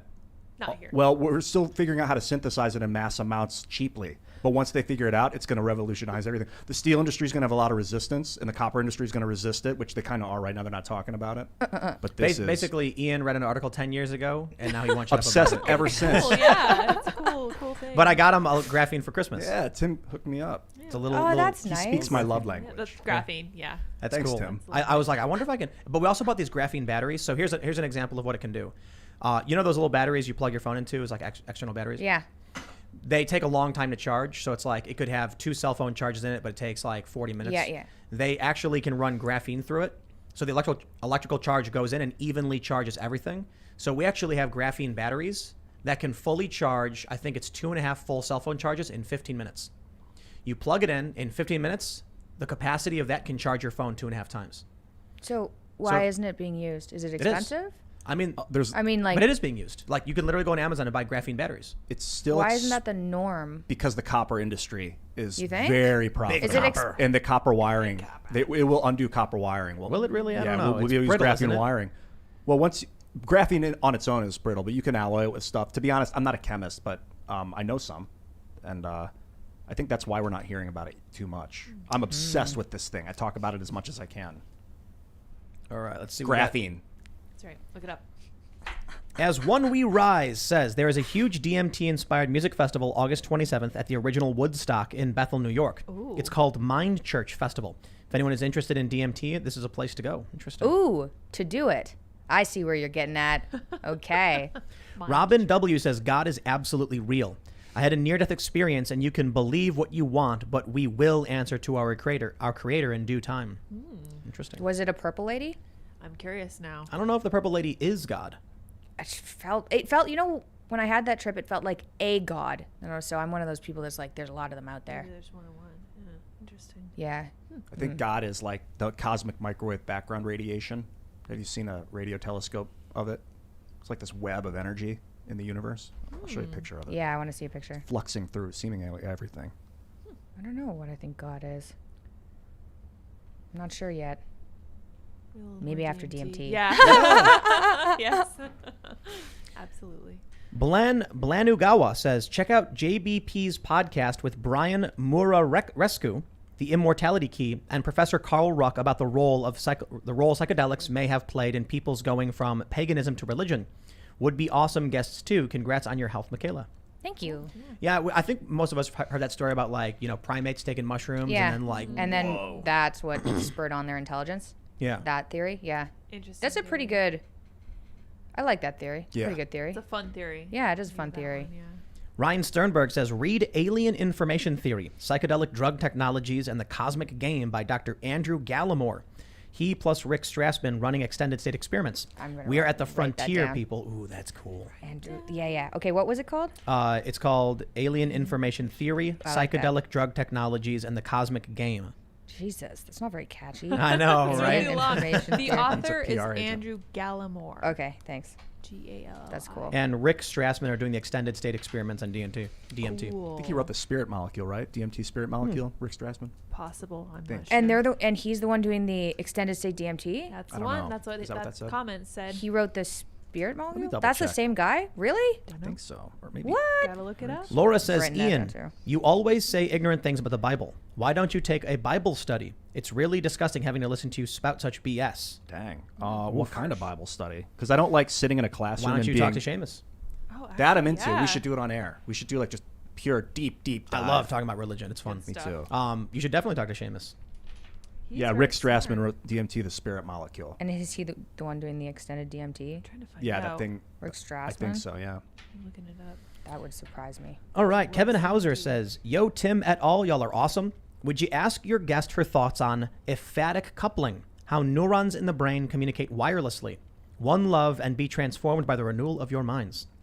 Emphatic coupling is fascinating because basically the way neurons interact electromagnetically is they send an electromagnetic charge from one neuron to the next, and that's how they communicate thoughts. But there's other ways called emphatic coupling where they seem to communicate without any electricity. Then I don't know if they're vibrating other neurons elsewhere, and that they've seen it from what I've studied in one brain. They see emphatic coupling between a neuron here and a neuron there That are far away. Yeah. Yeah, I've heard of this. And I'm wondering if you can do it across the room because I don't see why not at that point. What are thoughts? Jesus, I have no idea. Like, how the hell does that work? I don't know. That's I cool don't know, stuff. man. That is cool. Interesting, Yeah, I had no idea. Emphatic coupling. You know when you like call someone and it's Heard of it. busy? I don't know. It used to be the phones would be busy. They'd be calling you at the exact same moment that you called them. You know, Do I ever- had a weird experience where my friend called my friend and I called one of them, and I got into their phone call and they couldn't hear me and I was listening. That's weird. Isn't that weird? Something like So that. back when phones were mounted on walls, there were several instances where I'd pick the phone up and there'd be no dial tone. And then I would just be like, hello? And my friend was like, hello? And I was like, dude, I was about to call Yeah, you. yeah, and they yeah, were that- like, dude, I literally just called you. Yeah. It's too. That's too common to be a coincidence. Like it didn't even ring. I just grabbed the phone and it's the Weird. exact Yeah, that moment. used to happen to me Magic. all the time too. Interesting. Ah, the good old days. Yeah, That was kind of Phones, fun. yeah. magic is real. All right, Sonny James says, don't feel hopeful by any of these resignations. Much like I didn't feel the Gates divorce would haul the faces of the criminal syndicate to prison, to me, Cuomo or Newsom's resignation means nothing to derail the syndicate, just a semblance of accountability, IMO. Yeah. Yeah. Well, maybe he'll go agreed. to jail It's for not the going to help nursing home anything. thing. Yeah, hopefully. Yeah, but we'll see. All right. Let's see. We'll do a couple more here. What is this? Dan9S says, to the person who lost their cat, please Google Rainbow Bridge. Yes, that's the first thing I thought of. Oh. That's where your pets go. All right, let's see. Waterproof Towel says, Junji Ito, Sleeping Man. That's the one where time in the dreams extends. Gets to the point, the person spends 1,000 years in a dream and then some. Cool. Like that Black Mirror episode. We got a bunch of the Junji Ito books downstairs. So good. Very disturbing. Recommend it. Yes, very disturbing. Ugh, I don't I need any more love them. disturbing in my life. Yes. I know life is crazy enough. That's And yeah, I don't need more. That's fair. Yeah, like it. That's why that Biden thing's getting to me. Don't look at it. I Look can't away. stop. nonstop. All right. Duloc says, hello, Tim. Buying a home in West Virginia, moving from Maryland in September. I'm 24 years old with a 2-year-old and a fiance. Anyone can do it. Go freedom. Yes. Gosh darn West right. Virginia, man. Live in the mountains, fight the bears. Well, don't actually fight the bears, but Punch the bears. Take out anyone trying to bully you, right? What do you do? Do you Including a like bear. punch into their throat with your fingers and then rip their throat open with your fingernails from the Yeah. inside? Yeah, that'll that's work. not Like, how do you stop a doesn't- wolf or a bear? Not like that. If it's up on you in the You mouth, use a right? And then gun. you rip. Yeah. It depends on what kind of bear. If it's a grizzly, I think grizzlies are what you play dead, right?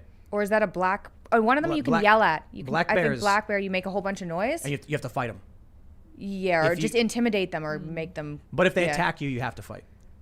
Black And- bears, if they attack you, they're gonna kill you. I don't wanna do Grizzlies, if you play dead, they'll just swat you around and they'll maybe leave you alone. SWAT dead. Yeah, jeez, yeah. Well, you protect your neck, you crawl into a ball, and you just, go defensive. Go with Or you it. could just not live somewhere where there were bears. We got like bears that. all over the place. We have foxes. A fox is always lurking around I love because he wants our foxes. chickens. Foxes are little though. You ain't gonna get 'em. They're not. Foxes are I mean, cute. they're smaller than a dog, but it's decently big. But you could kick them, right? I mean, you're gonna get Solid kick. I'll tell you this: you get bit by a fox, you're gonna be in the hospital getting your rabies shot for the next few for weeks. sure. They're not That's really gonna be fun. aggressive, are they? Foxes, aren't they? They run gonna away. Yeah, you don't want to get bit. Ladies and gentlemen, if you would you kindly smash that like button, and hopefully that compels you all to do so for those Bioshock fans, and follow us at Timcast IRL. You can follow me at Timcast. Thanks for hanging out. This has been fun. We're gonna go to timcast.com for the members only segment for those that are interested in checking it out. And when you become a member, you're supporting our fierce and independent journalism. So please do that.